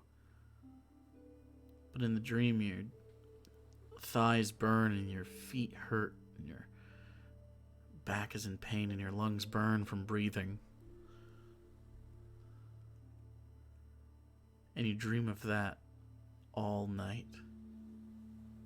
Of just ascending these stairs in pain.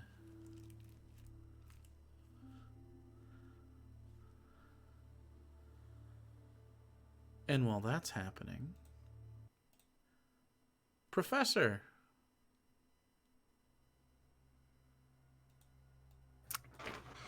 you are back in Sig's workshop.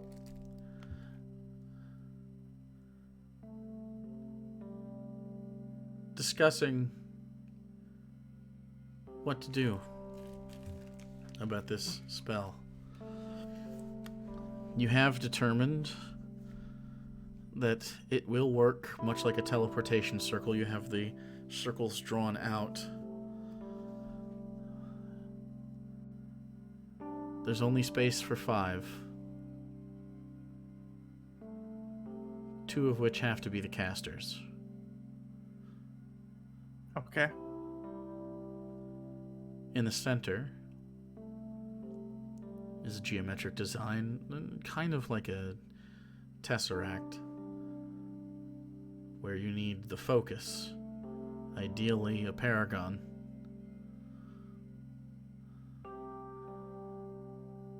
You don't know if it'll destroy the paragon. Okay. You haven't been able to test on it.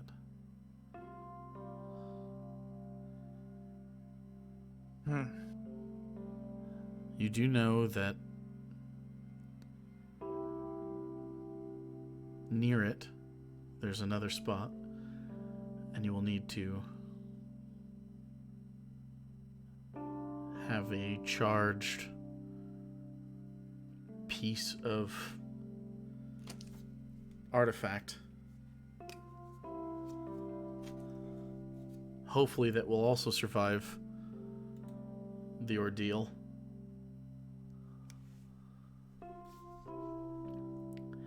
Charged piece of artifact. You talked like what about it kind? last session. We talked about it at length. It was the stopwatch and the Yes, Wanderer. yes, I remember.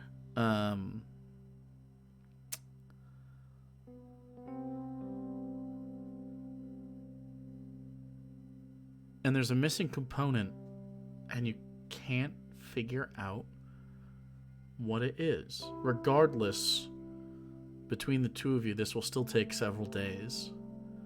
Just in planning and being able to do it, and not knowing. You can't test it. It just has to be done and cast. This is how magic works on the frontier of this kind of exploration. It could be dangerous. You could vaporize all of your friends. I need you to make an Arcana check with advantage because Sig is helping.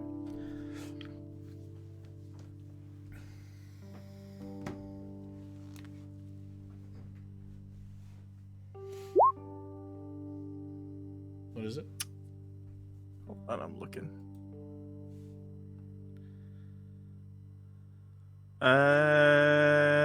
It is a 24. 24. All right. As you look at the components,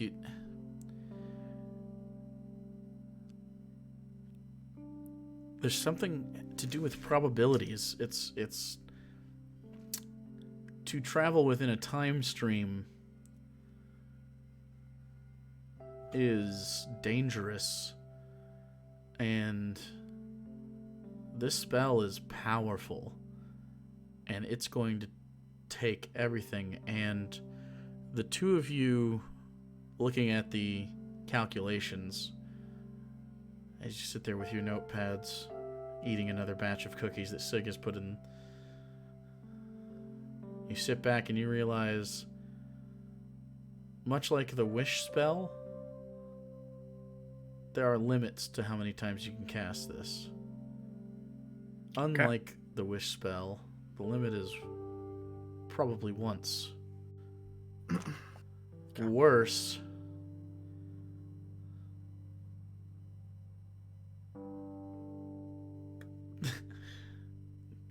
the two of you being great inventors, great wizards, feel like your combined prowess is going to lead to the first 10th level spell since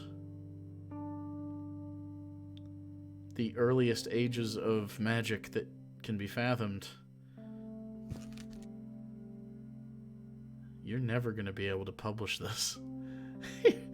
You're never going to be able to put your names on this. If you do, it could lead to even worse disasters. Yeah.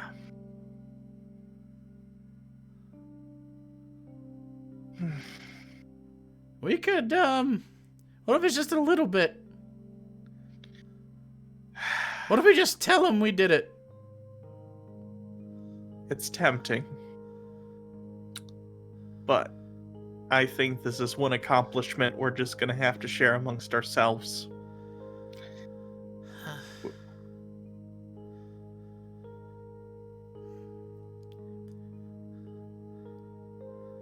But I've been trying to think of my signature spell for years.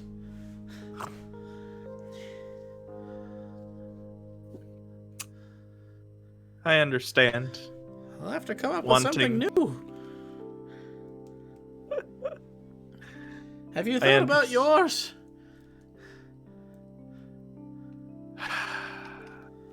We can't leave this world without them knowing. Yeah. We're great. We're probably some of the greatest to have ever lived. We're gonna break time-space again. Yeah, at this it was point, easier with technology. I do miss readily available electricity. Well, it's not just the electricity. The arcana mechanics have revolutionized this. You could do this in the Hartnell without it. Well, I don't know. Maybe it did stop it from doing it again, but it wasn't this taxing. This is just us. It focuses, and I don't know what it'll do.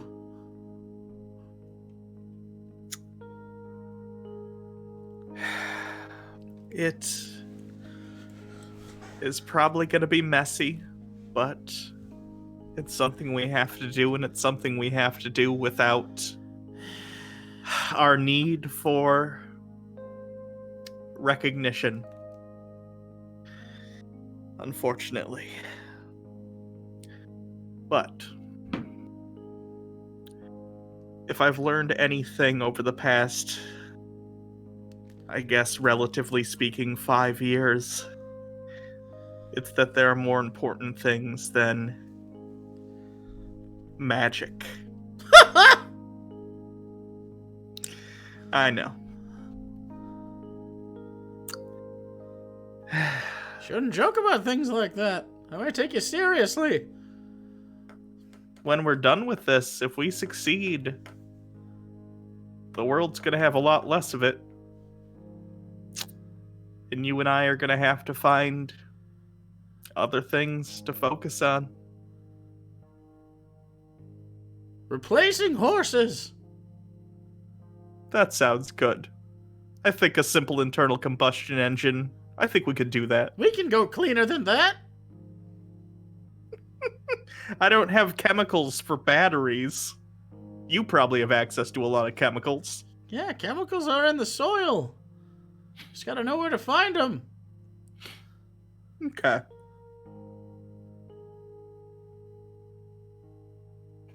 Clean energy for everyone. Yeah.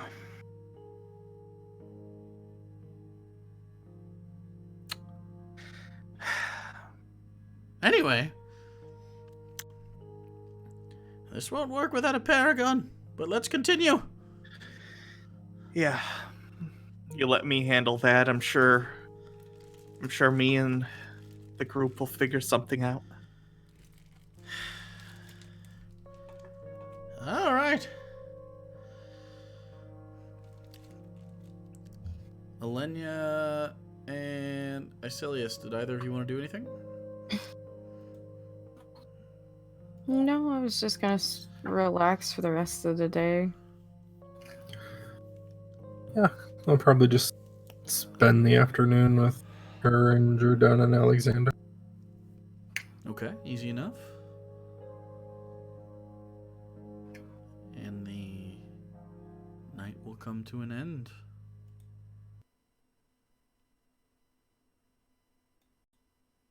In the morning,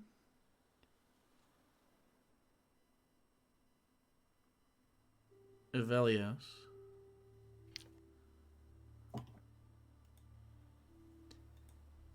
you awake, dried blood on the right side of your face, almost dyeing your feathers. Your right arm is covered.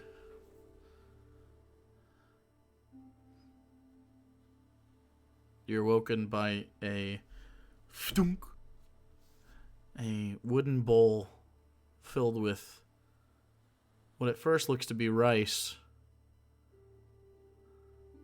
but you can quickly see are fried grubs. I thought that would be more to your liking. I try and croak out a thank you. You cough a little bit, but are able to speak. Thanks. You start eating.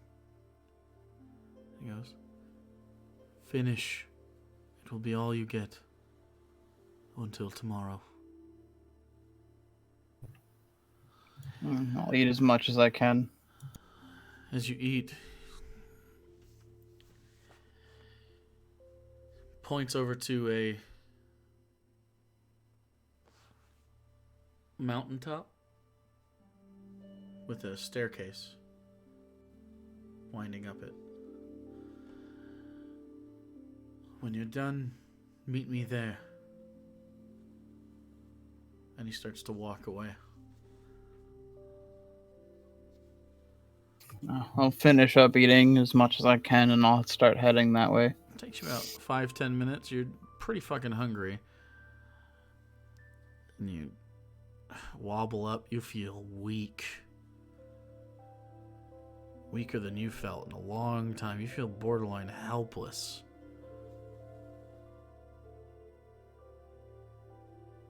You get up and you start to walk.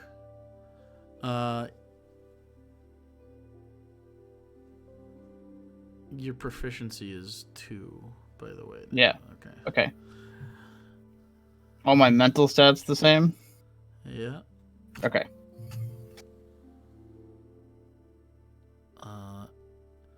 Anything that's over 16 is a 16. Which is plus 3. Okay, we're good. Okay. And you start to make your way over and up, and you can see up there on top of this peak. It's not super high, maybe 600 feet or so of elevation. You can see what seems to be a platform near the top. You can't quite tell.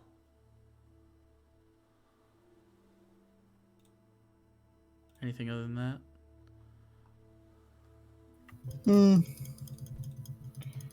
I guess is there like, I assume there's no path, just like a walkway? It is just a stone path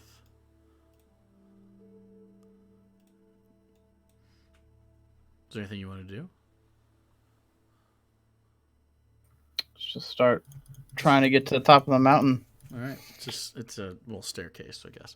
Yeah. Okay, so you begin. Make me an athletics check as you, sapped of strength, begin to rise up. 19 on the dice, so All right. 18. You begin to walk up, and throughout the night, you feel like you've already been doing this. And you just put a hand on your knee and you push yourself up, one after the other, refusing to fly up, walking. And after about 10 minutes of this, of just focusing on breath and walking, you notice off to your right, kind of in this grassy spot, you see sort of a shape in the grass, and you look over, and there's a dead person just laying there, decaying in the sun.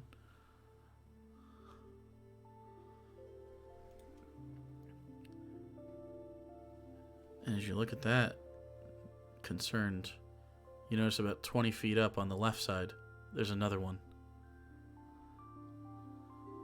And as you look up more, you notice dozens of bodies in varying stages of decay. Some bones, some fresh. And you keep going. Make me a Constitution save.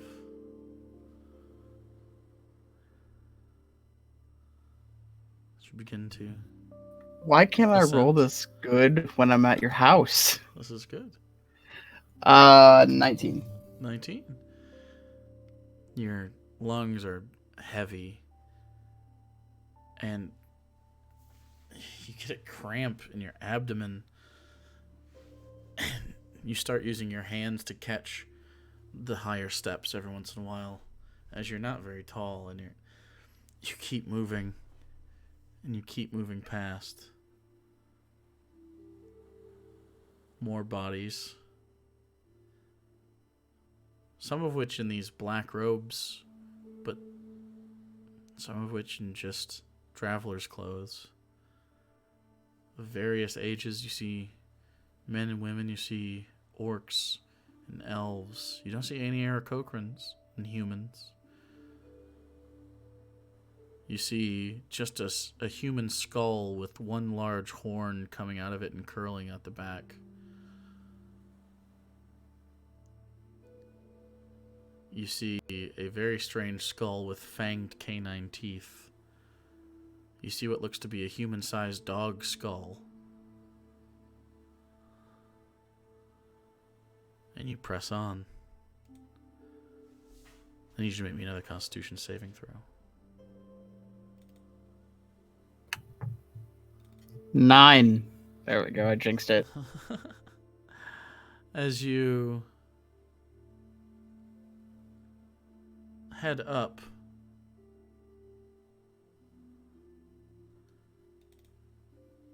you start to cough from just sheer use of your body. And you cough more, and before you know it, you're coughing blood into your own hand.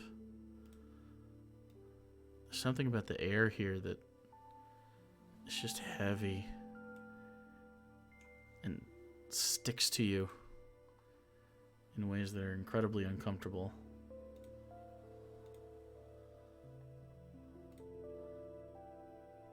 And you think about sitting. You think about stopping. You think about just taking a little bit of a rest. I need you to make me a wisdom saving throw.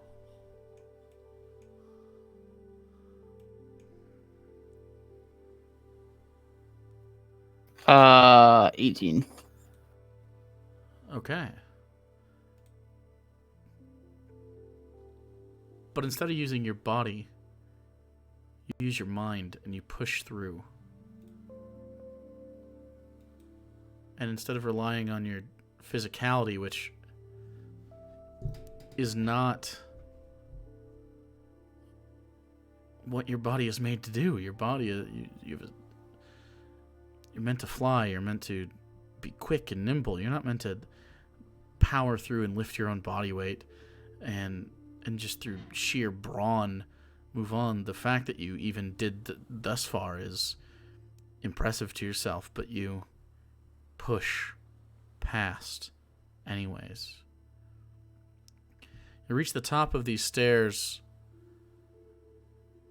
and where you think you're done, there's a small gravel path in front of you that seems to weave through trees. This brown gravel. And you begin to walk, and you see these dead just continue to accumulate. Sitting down next to these trees to take a rest in the shade and never waking up. I need you to roll me another wisdom save.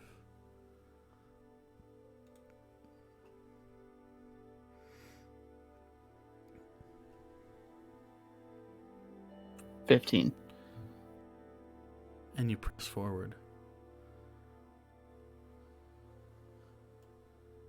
And you continue to refuse your body what it needs.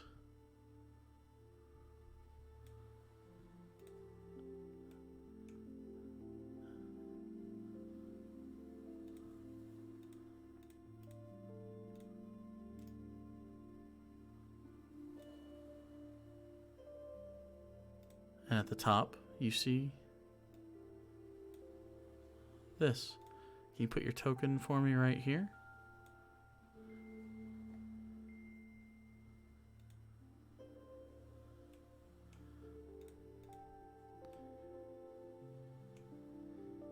Nope. All right, I just zoom out. I didn't see it.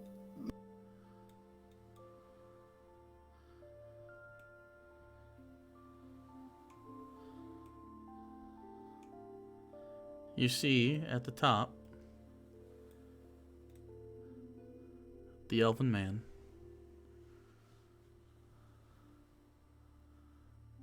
Step forward. And I do so. I start walking forward.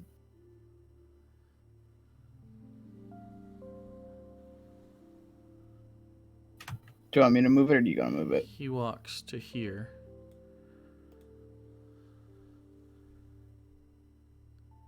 Step up to the top stair, but do not enter the circle.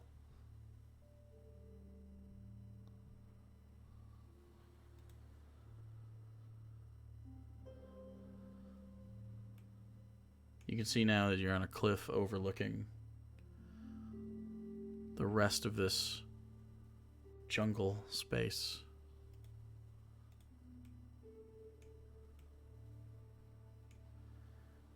You can see pillars. And on these pillars, each of them, except for the one in the back, there's a humanoid skull in their final resting place atop these pillars. And here is a small stone table of sorts with an old-looking dagger.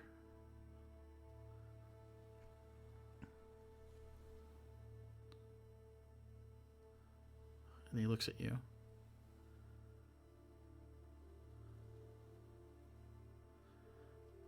Step into the circle.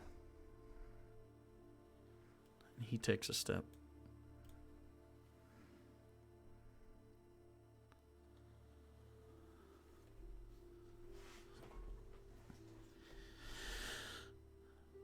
So you've come here for power.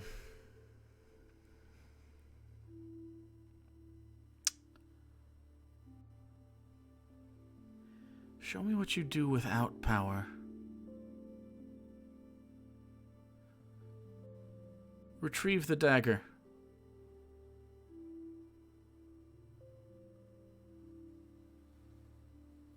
Gonna go try and take the dagger. How are you doing it?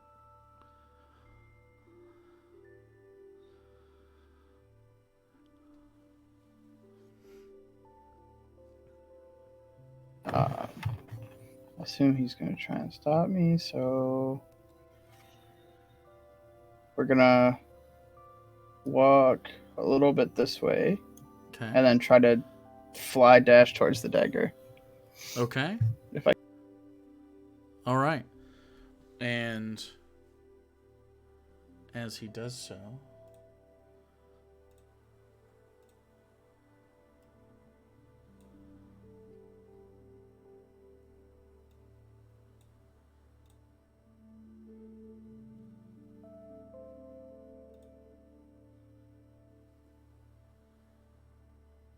I am going to need from you.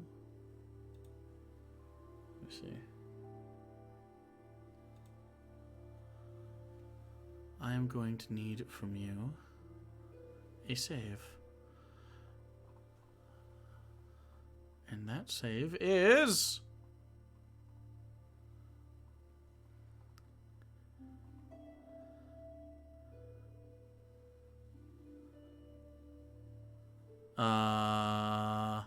strength.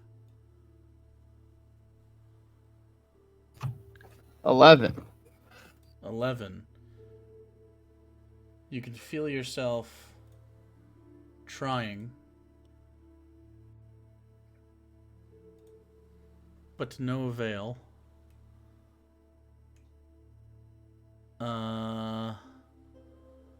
You are bound in your spot. As you start to try to fly, you immediately fall on the ground and just seize up. And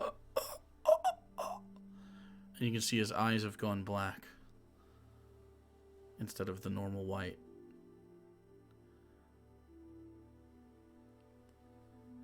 I could anticipate this as your heart rate grew. Make another save.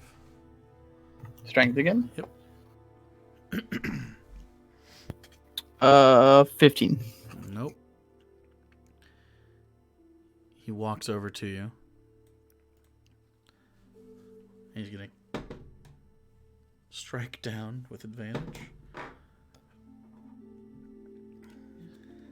And he swings down. And you can't see what happens, but you can feel a searing pain across your back.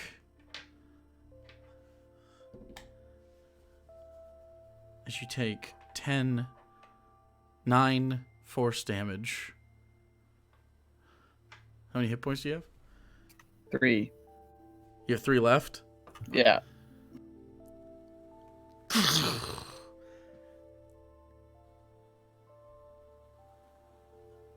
And you pull back, and he waves his hand, and he ends whatever effect is happening on you. He says, "Stand up." And you can hear him jump backwards. I get up. And as you stand up, you see him standing there holding a crimson blade made entirely of magical blood that is seeping from a cut in his own wrist. And it drips slightly from the tip, looking like a falchion of sorts.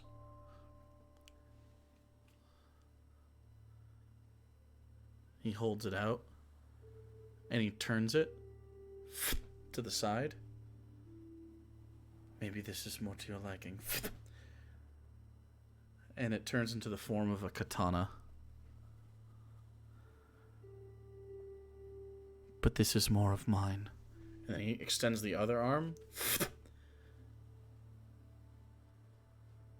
And another one arises. And he is now holding two. Grab the dagger.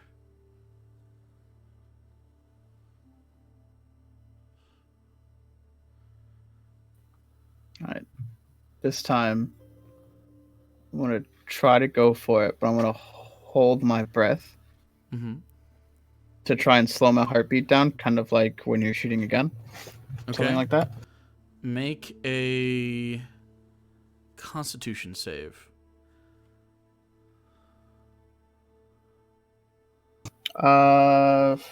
17. Okay, so you take a moment and you slow your heart rate down. And you want to go over there? Make Yeah. a stealth check.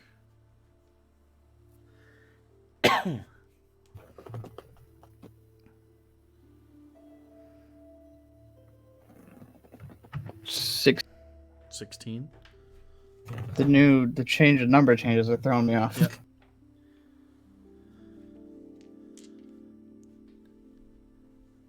You can feel your heart rate.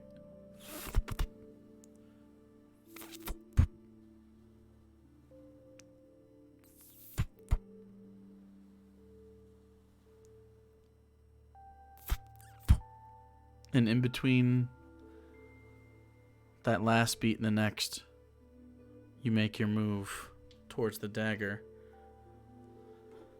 And with disadvantage, he's going to try to make an attack.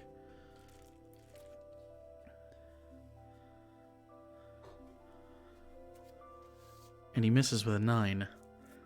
As he swings over your head. And within that space, you're able to grab the dagger. And he turns. Ah. Good. You listened.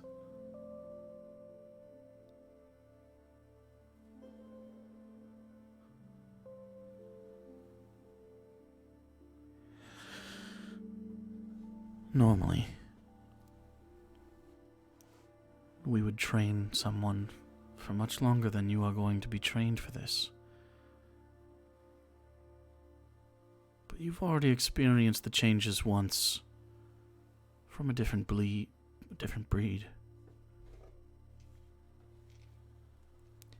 The Ghost Slayers are a quaint part of our order. But the Order of the Sanguine Blade taps into life itself.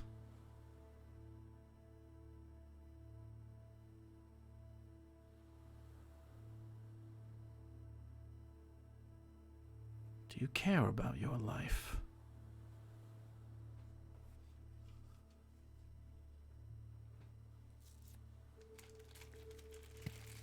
No. But you should. Although you may be okay with ending your life for those that need you to do so. In order to wield life as a weapon, you must value it in all its forms, including your own.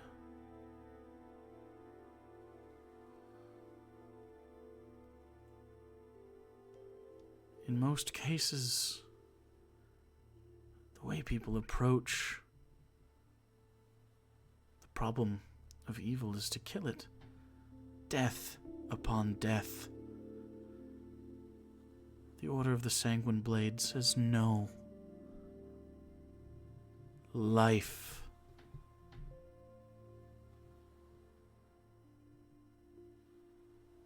And the result of life is death.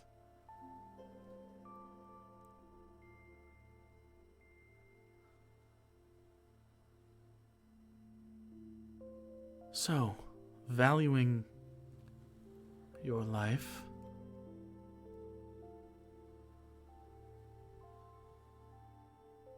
There's only one way to do this quickly.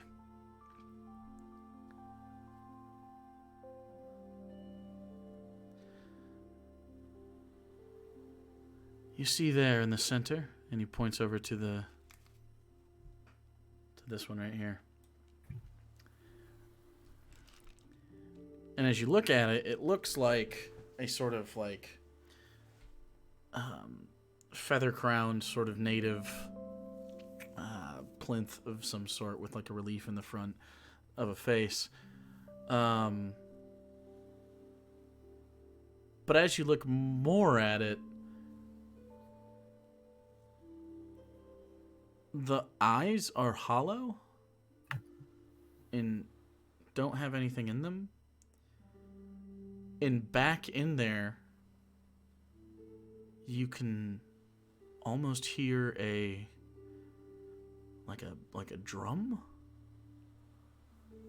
of sorts. Go ahead, approach. As you walk up to it, it's so odd. Go make a perception check.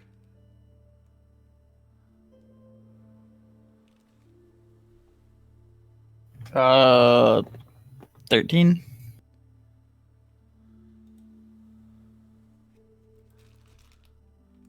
With a 13, you have to get close.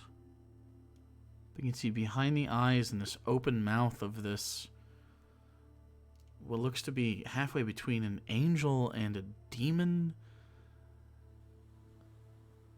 Has sharp teeth but kind eyes. You can hear a heartbeat. Thump, thump. Thump, thump.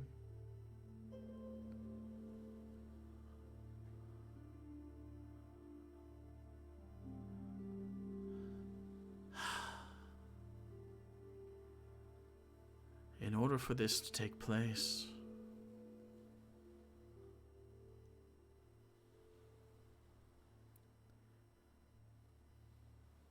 you need to end who you are and become someone else. The version of you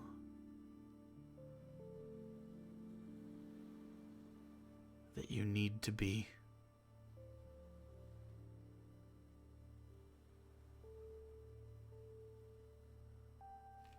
He walks up next to you.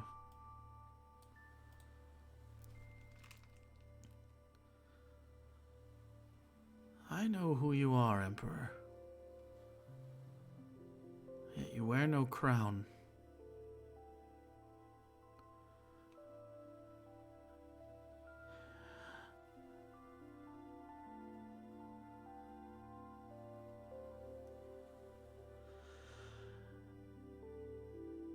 Extend your hand into the mouth.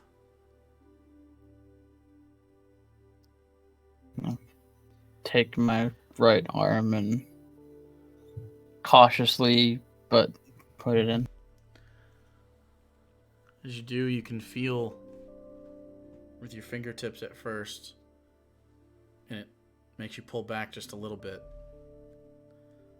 The warm, fleshy beating of a live heart.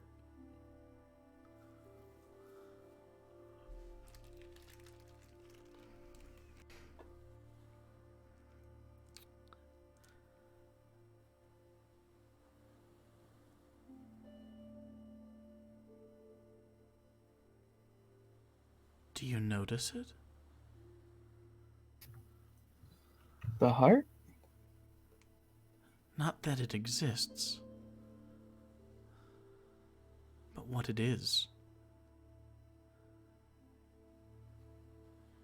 Roll a wisdom save. 21.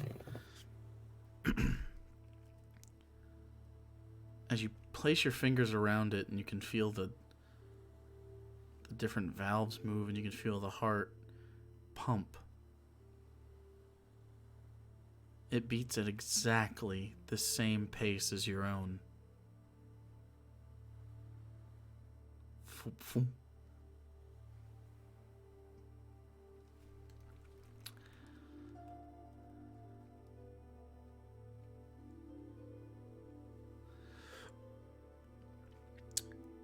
This is your heart. This is your life.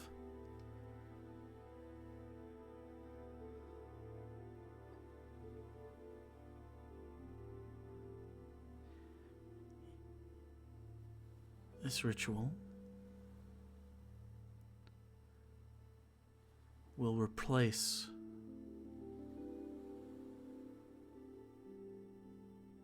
your old life with the new.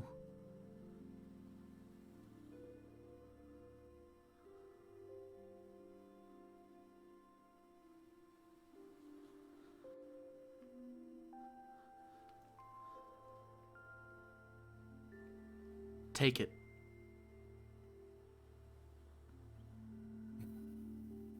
I grab it and start to pull You it. start to pull, and you can feel the sinewy tug of the valves snap as they detach from whatever they're connected to inside. And you have in your hand a still beating Aarakocran heart that beats at exactly your heartbeat.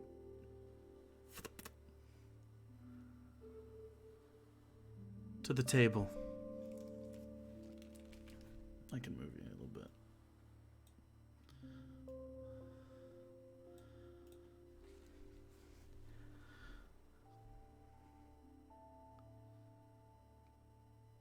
Now, the hard part.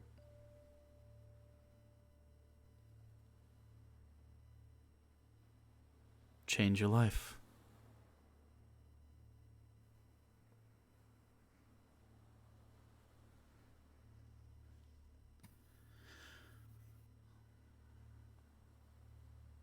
Like, swap my heart?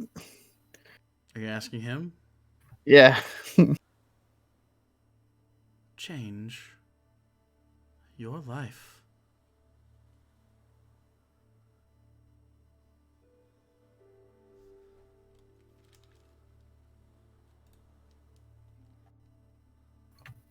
Well, I have a dagger and a heart, so I assume I need to.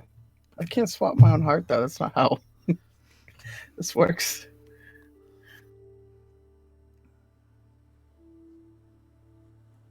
He just stands there silently. I guess if I can't change my own heart, I guess I could change the heart that's on the table. And I'll just take the dagger and stab that heart. And he grabs your wrist. Go to stab it. No. Oh, Stop avoiding what you must do.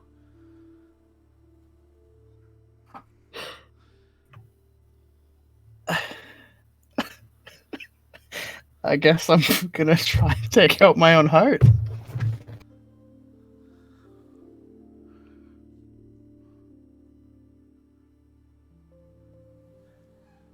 Roll a Constitution save.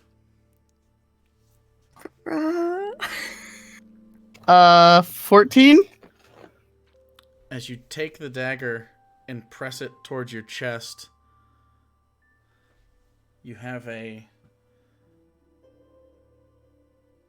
just hesitation.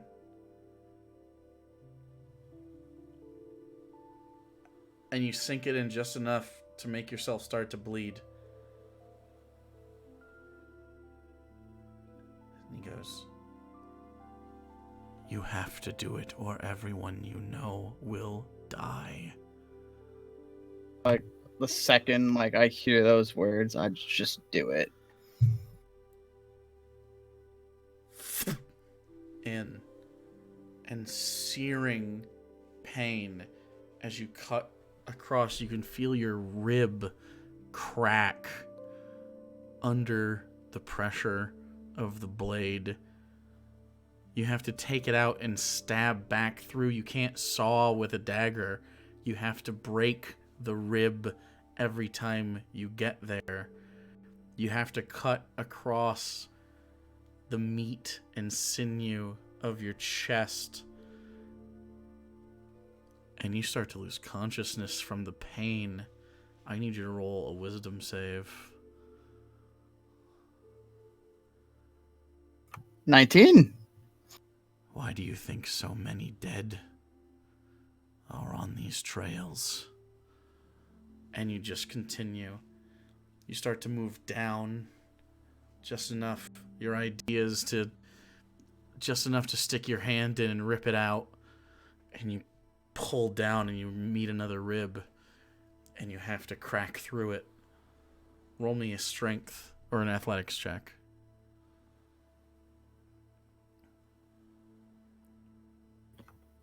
12. Just enough. As you take it and you pop it down, you as you crack through a rib. You've cracked through other people's ribs so many times, but never your own.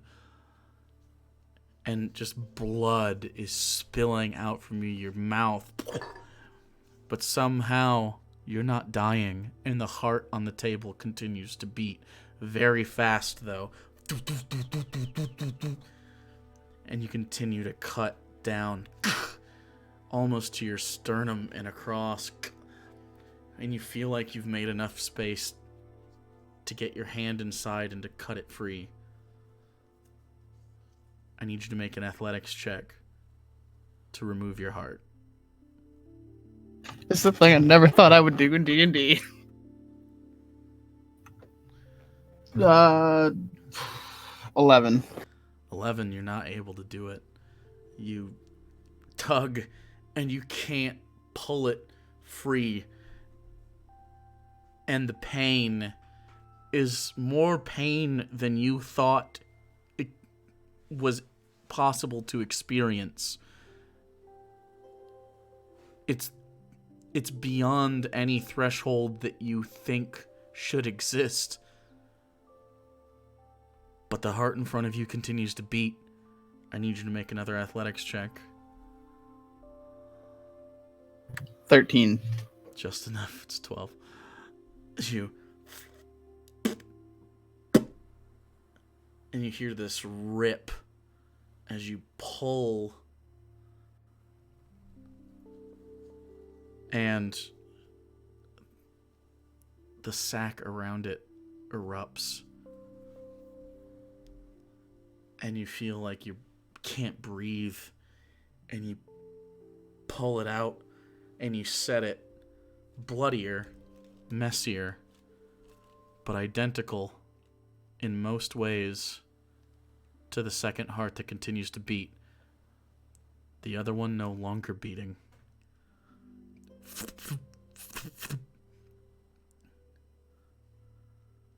Change your life. You don't have much time. And I put the new one in as soon as possible. Grab it. And you shove it in. I need you to make a wisdom saving throw.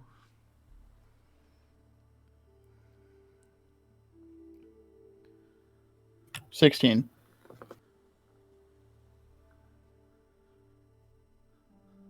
You stand there for a second, holding your chest as blood just pours out.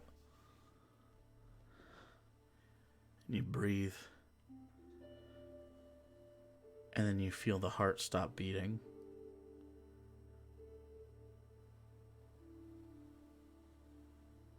And then you fall backwards. And everything goes black.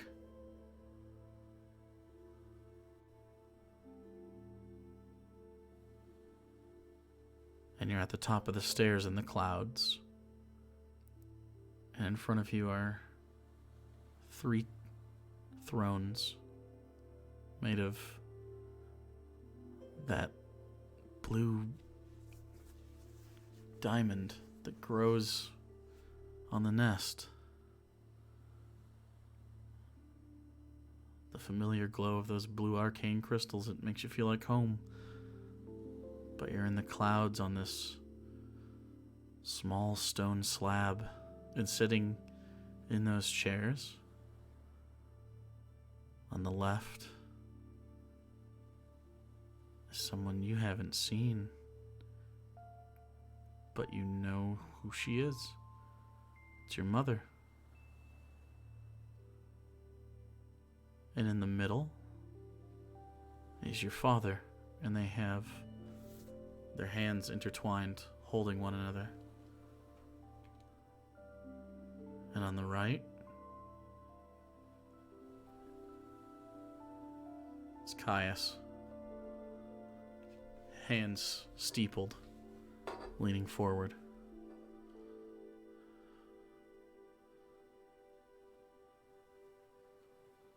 And then he smiles.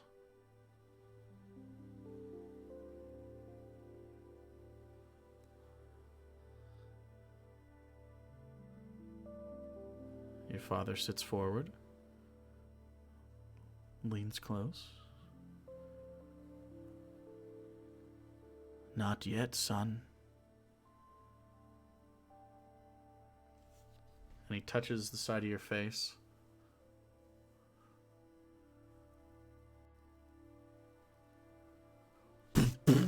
You feel a hard heartbeat in your chest, and you breathe in deep, and you're back on the cliffside.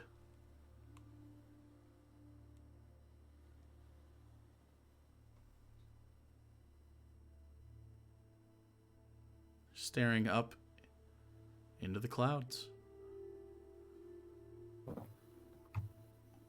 Gonna try and stand up. You stumble a little bit. Shake your head.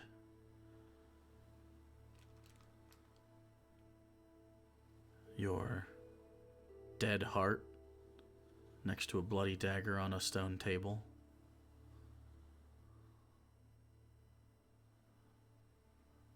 That wasn't a dream. You look down at your chest. And down the center of it is a deep scar where no feathers grow. But it seems years old at this point.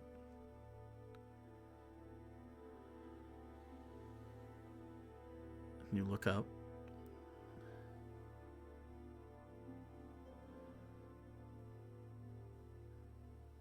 And strangely, your eyes focus on the neck and temple of this older elvish gentleman. And you can see his heartbeat. Not in the way that, like, you can just see his veins move. You close your eyes,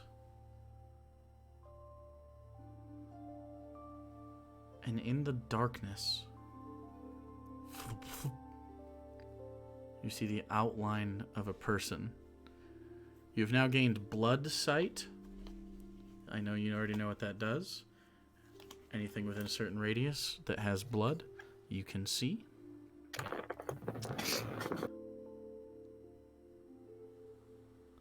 Through the stone slab, you can also see the outline of his legs. It seems to work through some surfaces.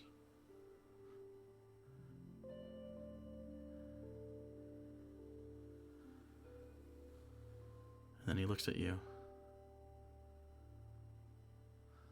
Ah, now you see. Truly. But you have another decision to make.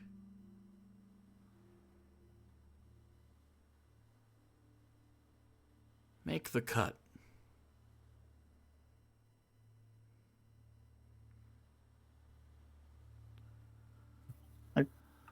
Guess I'd try to see what he did earlier and try and copy that. It's individual to all of us. As you can see, he looks down, or you look down at him, and his arms are covered with tattoos, and you see in the geometric shapes scars along these tattoos of all the different places that have been cut.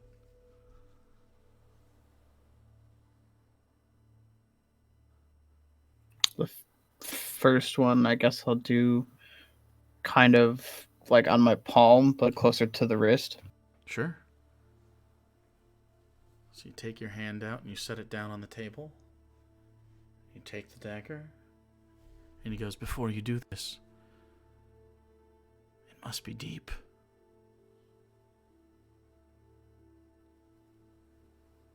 And he leans back away, and you take the dagger, and kind of in between, in the middle of your palm,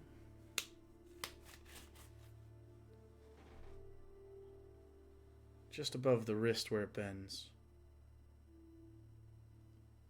you stab with the dagger, and it starts to bubble up with blood as it just pools in your palm. Good. Now,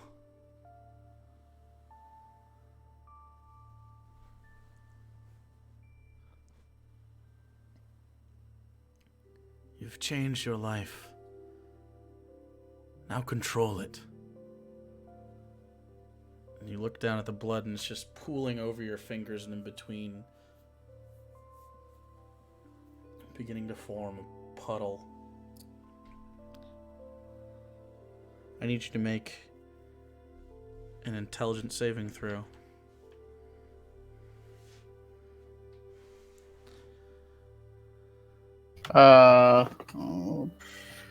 Do I use my new sheet at level 1 or my old sheet at level 1? Well, they shouldn't have changed anyway, so. Well, my saves changed, that's why. Oh, your new save. Okay. So That's right. 14. 14. You look down, and everything you do is different. You're not tapping into this, like, learned aspect of nature. You're not tapping into your sort of heritage and that knowledge, that innate knowledge. You can almost see every cell of blood as you look down into it, and you can see how your heartbeat affects it. And it starts to, instead of expanding the pool of blood as you bleed, the pool begins to contract and layer on top of itself in an unnatural way. But you're not quite there. I need another intelligence saving throw.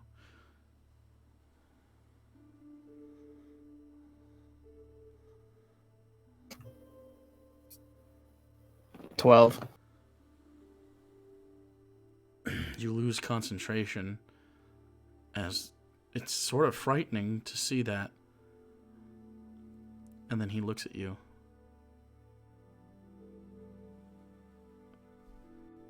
And he puts his hand over the wound, clasping it, the blood squirting between his fingers. And he looks, and he says, "You have to control your life."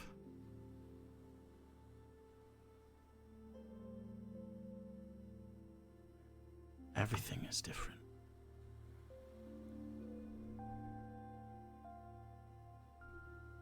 Everyone will die.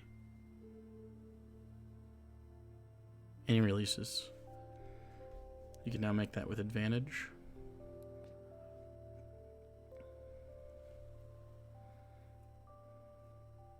Oh yeah, 20.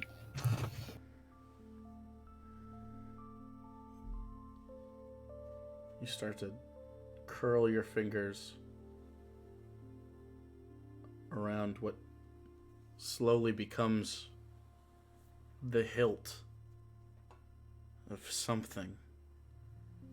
And as you lift your hand up in like a reverse waterfall of blood, it follows.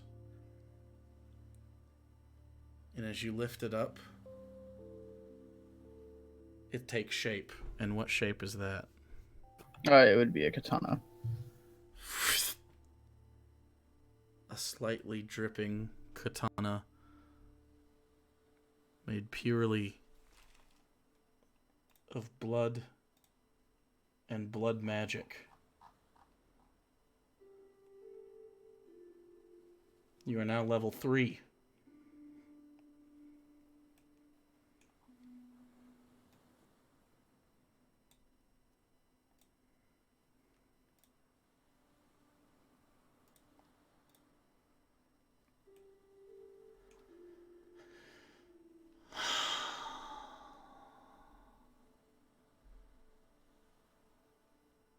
Use this to harm those that would end the lives of those you need to protect.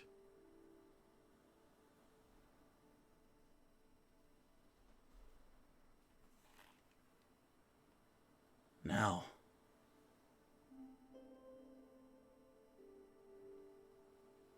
stand in the circle.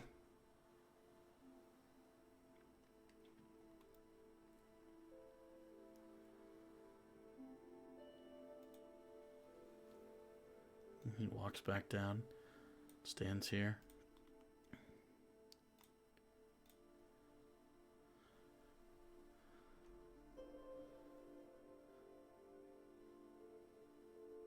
Go ahead, practice. Feel its weight. You take a swing. You're used to wielding these kinds of weapons. It feels like nothing. No weight to it at all. Not only is this weapon a finesse weapon, where you can use either strength or dex, you can also choose to use your intelligence. It's literally an extension of your arm. It's like running barefoot. There's nothing. Ah, so you already know how to use such a thing. Good. But I will teach you how to use it in ways that you have not before.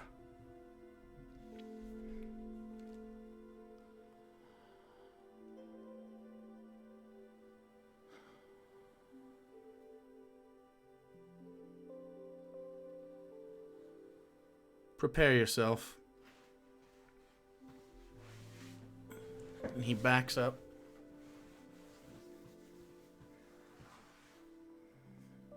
And he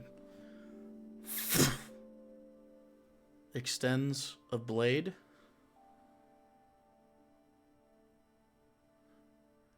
And then very quickly flicks his front hand at you instead. And shoots a beam of fire out at you. And he's going to hit.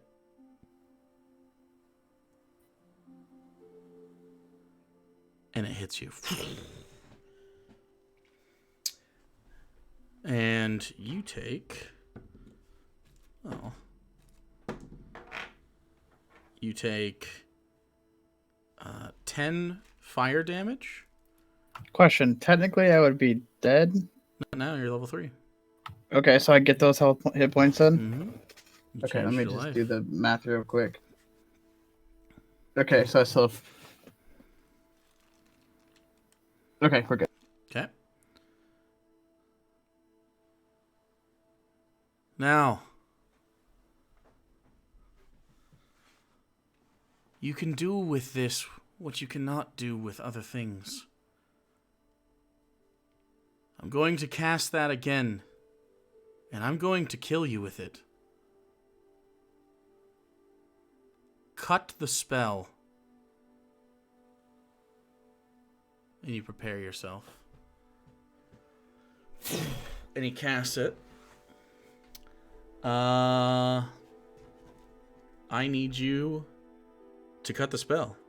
So go ahead and roll.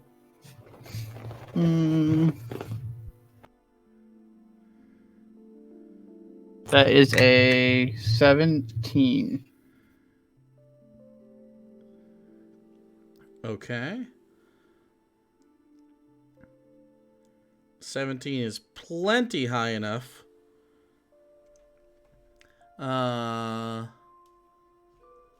As he casts Scorching Ray, and you cut the spell as the fire twirls toward you, and you go, and you cut all 3 of the beams that would attack you. And you take half damage.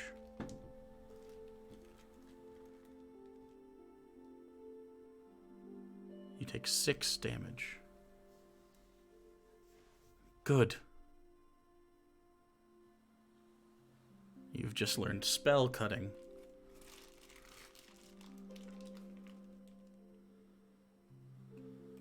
Does that put me up to the level? You allow level 7. Don't worry about it.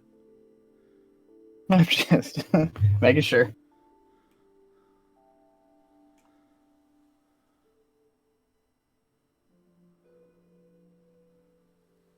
Now,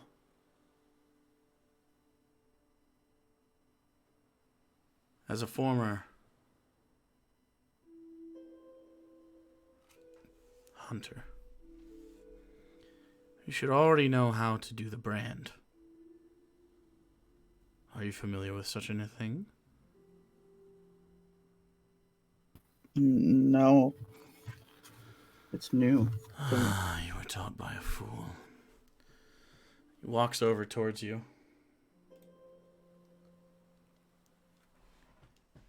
He grabs your hand.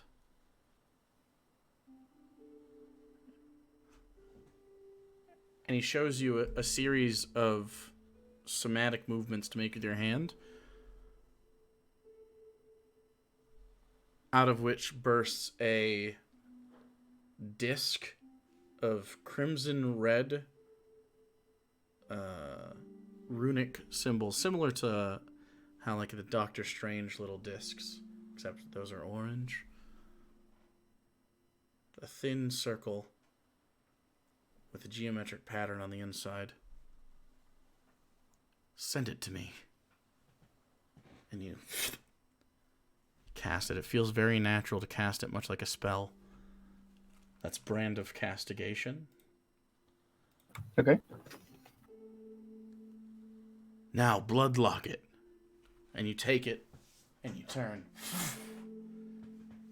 And again, with this natural feeling, you lock.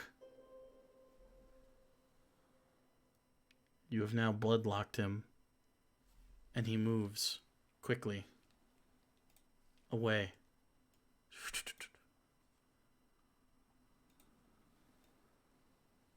At 40 feet, you can still hear his heart.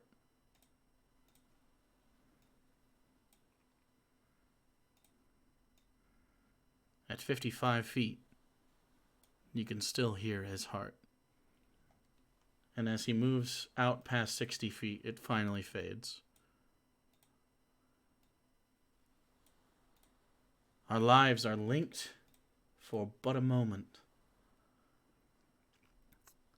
And you should also be able to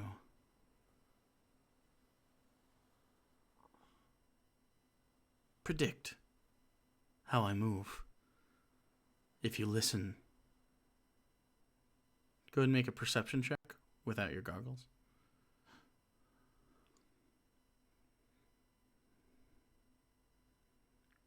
Are we still at 16s or are we back to You're 20s? back to normal. Okay. Then that would be a 22. As you as you do this, you can hear the blood move to different parts of his body. And as he swings with his right, you can feel his heart pump, and you can feel his muscles tense, and you can see, almost before it happens, where he's going to attack from and how he's going to do it. For any person you bloodlock, you can have blood sight on them for 60 feet, and you also gain 1 AC against them.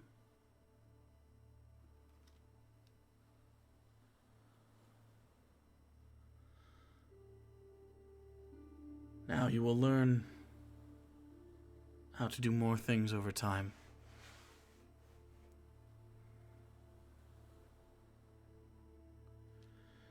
You must stay here and heal for the night, after which you may return.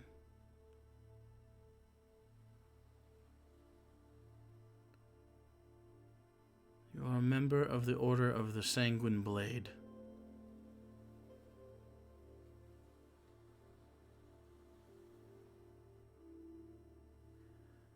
And we have one last thing to do.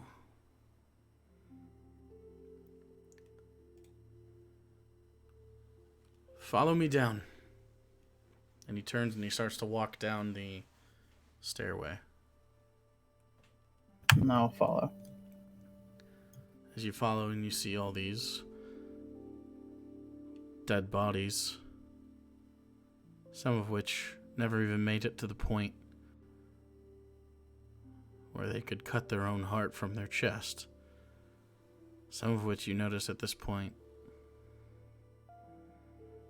show all the signs of failing during it. Trying to flee, trying to leave this bad dream they think they had themselves in. But it wasn't. It was their hubris in pursuit of power and not being strong enough to deal with it. As you walk down into the village, the monastery proper,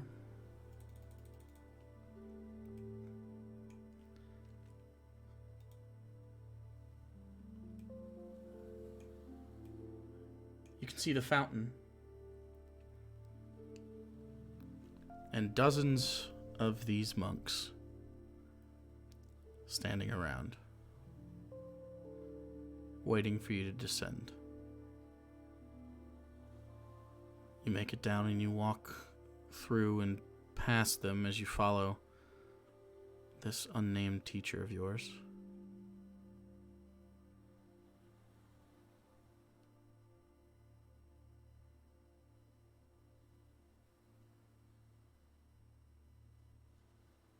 And to the well, the fountain,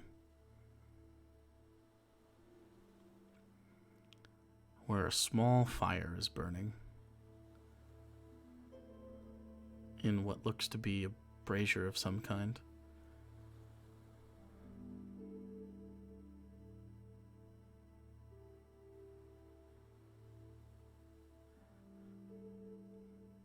Walk up to it. I'll make my way towards the fire.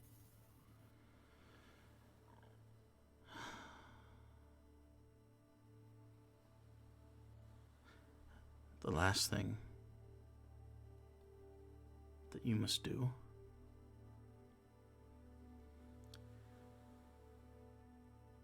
is value your new life and protect it.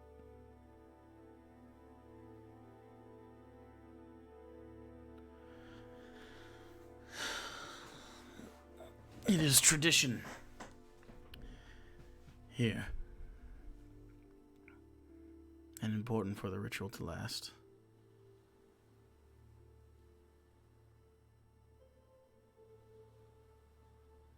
And then you see several of them take their tank tops and move them to the side over their heart. And you can see on there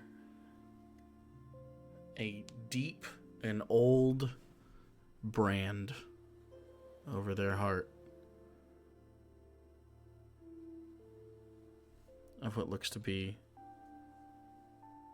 a single blade going through the center of a lotus.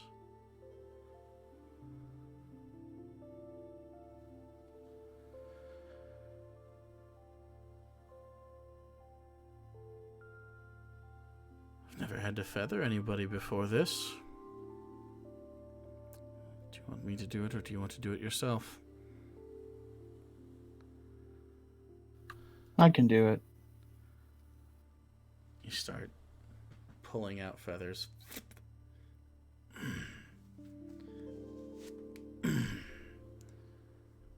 Little holes in your chest where you begin to bleed from. And in the brazier in front of you, in hot coals, it's the last stamp on this journey. An iron brand, the end of which is wrapped in cloth.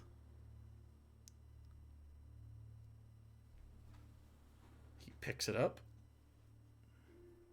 looks at you. Ready? Ready. And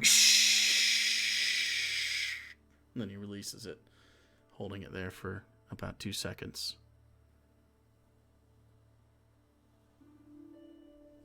And then it starts to glow. The bleeding stops. And then it subsides into a fully healed scar.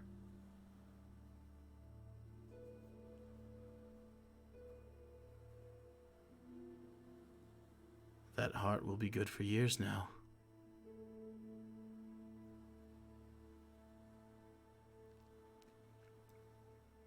What's your natural lifespan? 30 years at most.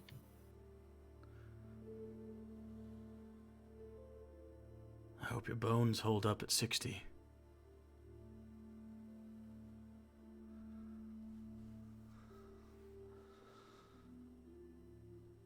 Well, I hope to find out.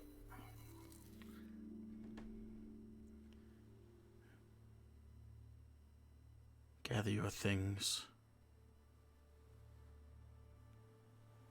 and meditate. And in the morning, you may leave.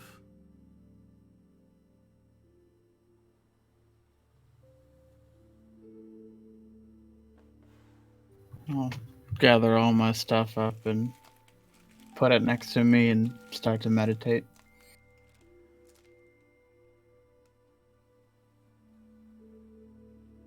As you meditate at night after this long ordeal, it's kind of horrific ordeal. You feel the strength of this new heart, your new life that you chose, pump. And you feel more powerful than before.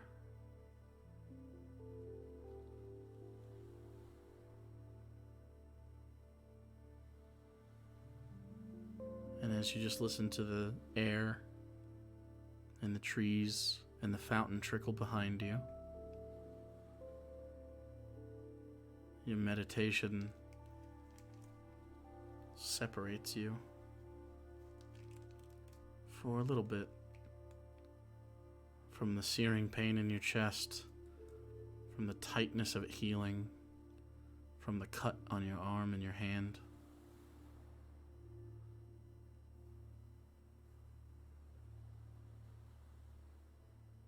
And you're in those clouds again.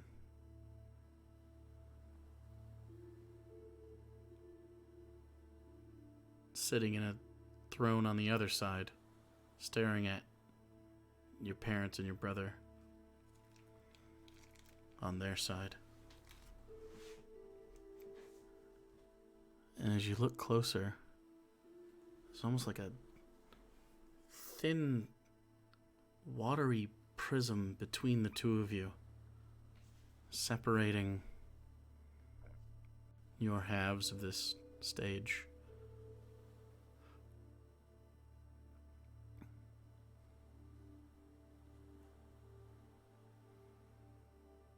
They just share the space with you for a little bit.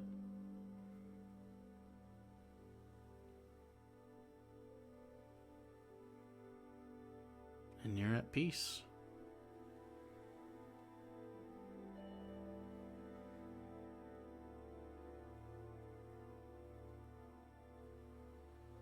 And you wake up.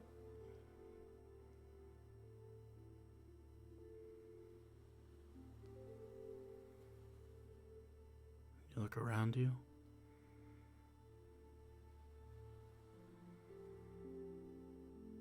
The sun is high.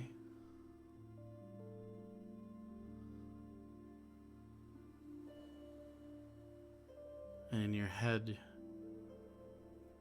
you hear, "God damn it, Evelios, I have sent you a message for 2 straight days. And you haven't answered me, but I know you're getting them. So, like, what the fuck?" It's Professor's voice. And I just reply, "I'm sorry. I will explain. I'm okay. Please come get me."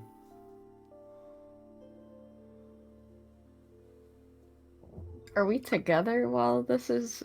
I don't Oh, know. you're What are right. you guys doing I on the also other day? have one question. Yep. Did I grab my old heart? Nope. Fuck! Because I would have wanted to. I just forgot. What the fuck are you gonna do with your old Just heart? gonna give it to Professor. Oh, Jesus Christ. Hey, that's like if you know someone who's really into Coke product and it's their birthday, body parts are like that. It's a Yeah, exactly. Sure bet. Can never go wrong with giving Professor a body part. Oh, fuck. Well, So yeah, I go and pick him up. okay.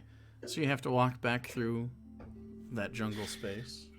Yeah, I'd go back to where we back met. to the small ruins. And right before you get to this space, you can hear boom, boom, boom, boom, boom, boom, boom, boom. And you can see Professor through the tree line. She has 2 hearts. Oh shit, I forgot I can see that now. And you walk around the trees. And you see Evelios. He looks the same after a couple days of being gone. But he's standing different. It's hard to explain. There's a body language difference of something. So, how was it? Did you get what you came for? I think so. Good.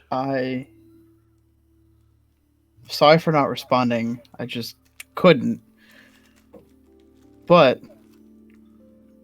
nice hearts. She kind of does this.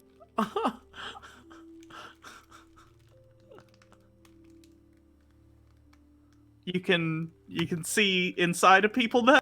I can see heartbeats, Huh. and I can do this now, and I kind of like pull out the blood katana, I guess, like cut my arm open and Jesus Christ! I gotta say, that's very on brand. It's gross as fuck, but I kind of love it. also something you would really enjoy. I did heart surgery on myself. Oh, that's not something I would recommend you do, ever.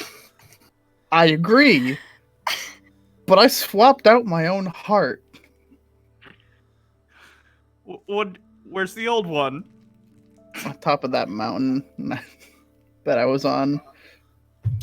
That's a shame. I know, I wanted to grab it, but there was a lot going on. Yeah, I have a werewolf heart somewhere, so I think that trumps bird heart. I don't know if it trumps emperor heart. Anyway, I'm glad whatever you came for worked out. I'm sure it wasn't easy. Yeah, I'm just glad I didn't die, to be honest. Yeah.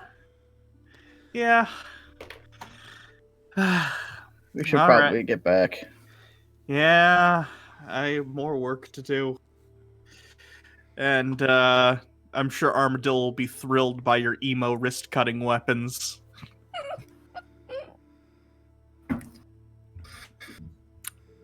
So I cast teleport and take us back. Okay. Easy. You do so.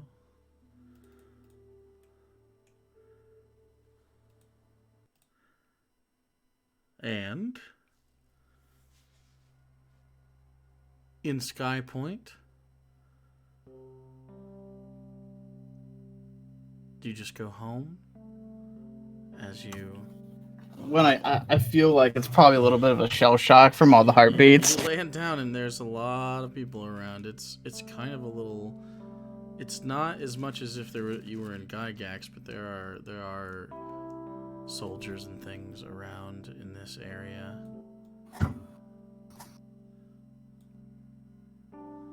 I'm just gonna let the professor know. Just let her tell her to let the others know that I'm okay. And that I'm back and I'm gonna go straight home. Alright. See you later. Thank you for your help. I Oh, appreciate no problem. Alright. And you head home. Is there anything you wanted to do there? I assume Armadillo's there. Uh-huh. I'm gonna walk up and just like give her the biggest hug and She tell her hugged you that and- I love her. And Oh.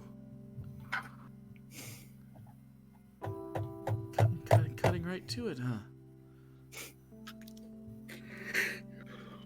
it was a long 2 days. And I guess so.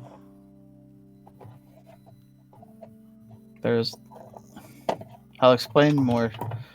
Kind of tired. Do I But- want to know?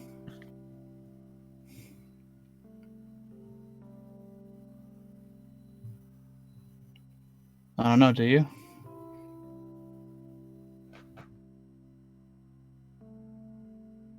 Yes. Yeah. Yeah, I do.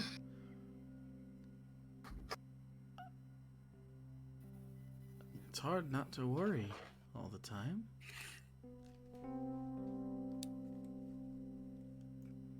But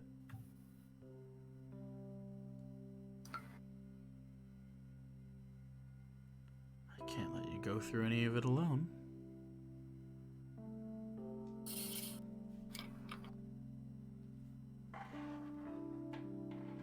So yes.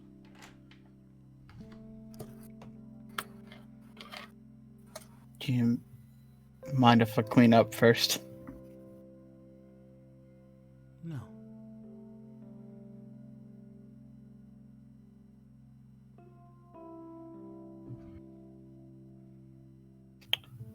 Go upstairs and get cleaned up and then head to the garden on the rooftop. Okay. And there's like hammocks up there, right? Yeah. If I don't remember. Mm-hmm. We'll kind of lay in the same hammock and I'll just explain, just kind of give her some details, but not like the super crazy shit. I won't like show her like the katanas and stuff like that. Babe, but, I cut I my will own tell her heart about out. the heart and everything, and all my visions You that I tell her saw. about the And grossest part? Holy shit.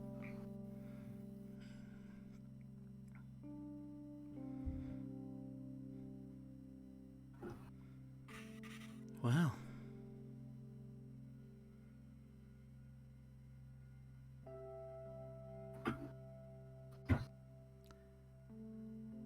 We are lucky to have you.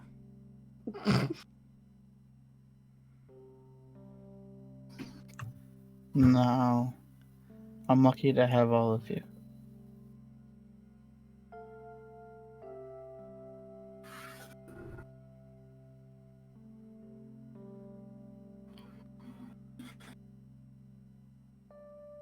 She just sort of lays there and enjoys the time.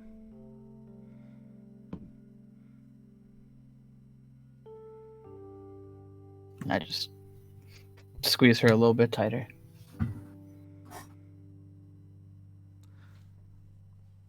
All right. Helenia, what have you been doing?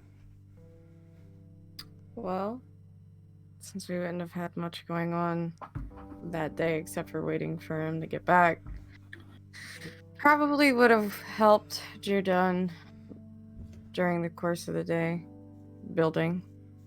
Sure.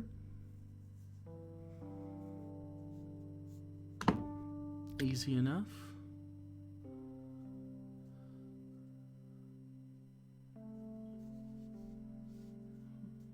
Feeling a little weird actually throughout the day. Not being under too much stress. Not being. It's almost guilty to take a day, but it's nice. Icilius?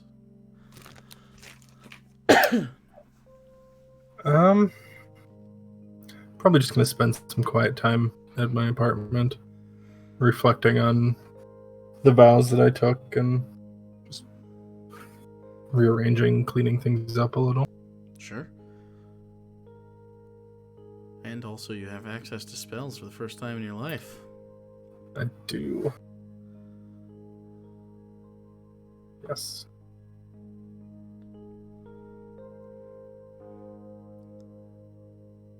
And in the morning, when you wake up on that first day after the ceremony,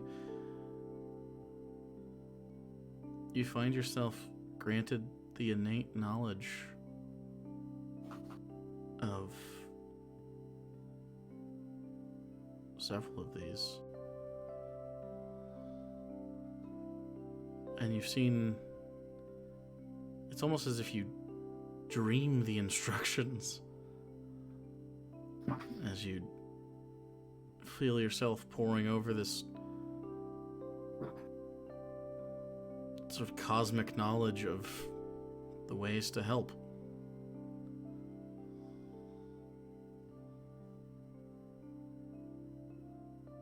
Professor, anything other than working on the spell? Probably just spending time with Kasdan when I have any breaks or anything like that, but mostly working on the spell. All right, easy enough. And that day ends.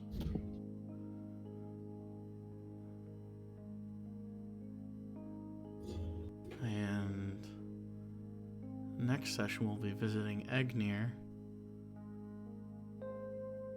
But we have to end this session first. As you all wake up in the morning on the third day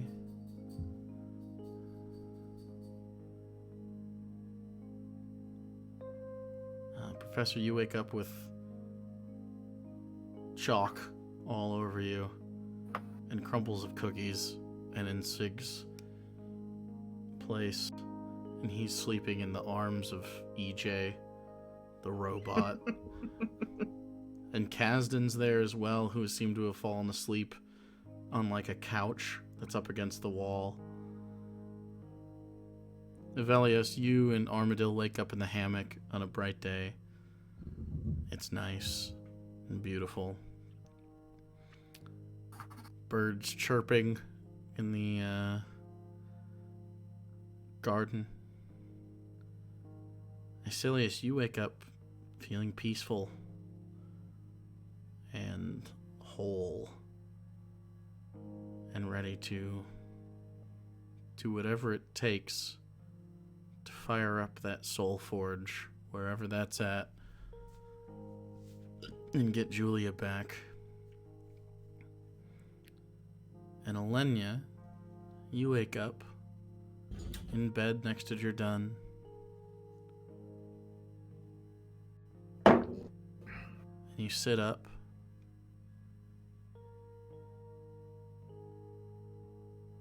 And you're overcome by nausea. Pregnant. Fuck.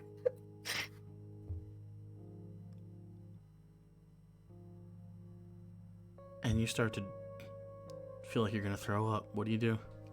I'm gonna roll over to the side so I'm not facing Jordan. Okay.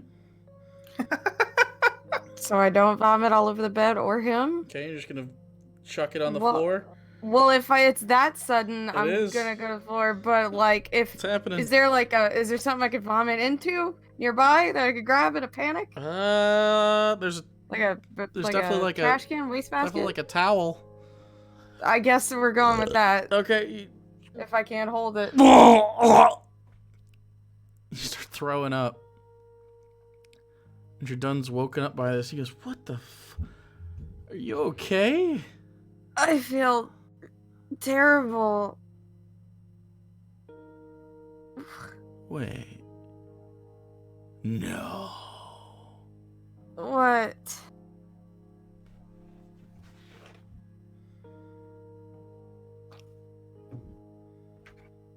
And he just looks at you. What is that supposed to mean? I'm gonna wipe my face and. Why are you looking at me like that? Oh, I don't feel very good.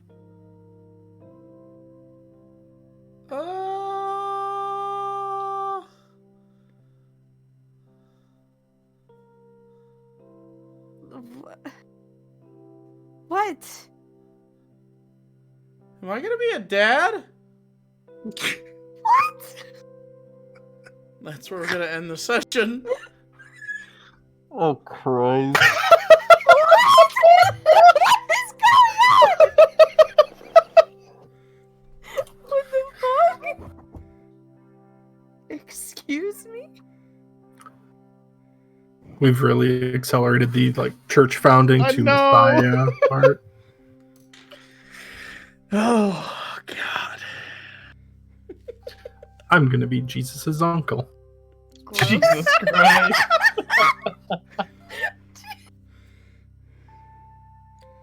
Well, next time we're gonna be hanging out with Egnir and seeing how that's going. And I'll walk. Professor, I need you to invent a pregnancy test. Oh, dude, just have Icilius shoot you in the stomach. It's fine. Does anyone have any rabbits? I know there's a form of testing that involves injecting rabbits. Jesus What? Christ, what is Wait, this, like MASH? injecting- What? Have you not heard of this? No. They used to do pregnancy tests by using rabbits and injecting blood into them and seeing what happened. That's fucking That disgusting. doesn't seem Yeah. like it would work. There was a reason it worked. I'll have to Google it, but I remember learning about it in school. They did it on MASH once. It was like a very old way of But doing did it. it work? I think so. I don't Just know if put it probably blood wasn't in as. Let me look. No. Rabbit. Jesus Let's Christ. just end this. Yeah, if it killed the rabbit, you were pregnant. Jesus. No I don't want to surprise. talk about Oh, rabbit oh, oh, injections. oh, oh, oh, oh, this makes sense. So you inject the woman's blood into a mouse or a rabbit, and the chorionic gonadotropin in the blood would make that animal's ovaries enlarge, Oh. Oh. or potentially folliculate. But yeah, you just kill it a few days after you do that. All right, so on the next episode of Charisma Saves, we're not going to kill any rabbits. Egnir The could next totally do episode this of for you. Charisma Saves, Professor invents the coat hanger. You are all going to be Golgari.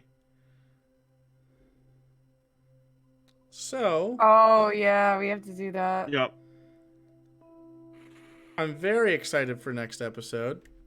Everyone bust out the face paint. So, will be a nice departure. Donnie? So, I love you all. I enjoyed this. Lots of fun. Next time, maybe on the same day or something like that. Randy has a weird schedule right now where he's got to save lives or something. It's Fucking super pandemics. super dumb. So, They are trusting me with the guidance and education of our interns, and there's never been a bigger mistake made. well, there we go. So, who the fuck is Donnie? I don't know. We don't have a I have Donnie. no idea what's Oh, happening. I think that was maybe a meme or something. Anyway, have a wonderful night. I'm very excited for what is to come. And I'm pretty sure after that, you guys are trying to do underwater heist? Yeah. Yeah? Fuck yeah. Okay. Everybody have a wonderful day. I love you all. Don't cough on each other. Stay inside. Don't go to work. Wash your hands. Wash your hands. Wash your Wash your butts. butts. Yeah. See? We know. Uh-huh. I'm a doctor. Devontae Adams knows what's up. Basically a doctor. So, have a wonderful night. Somebody slurp. That was thick.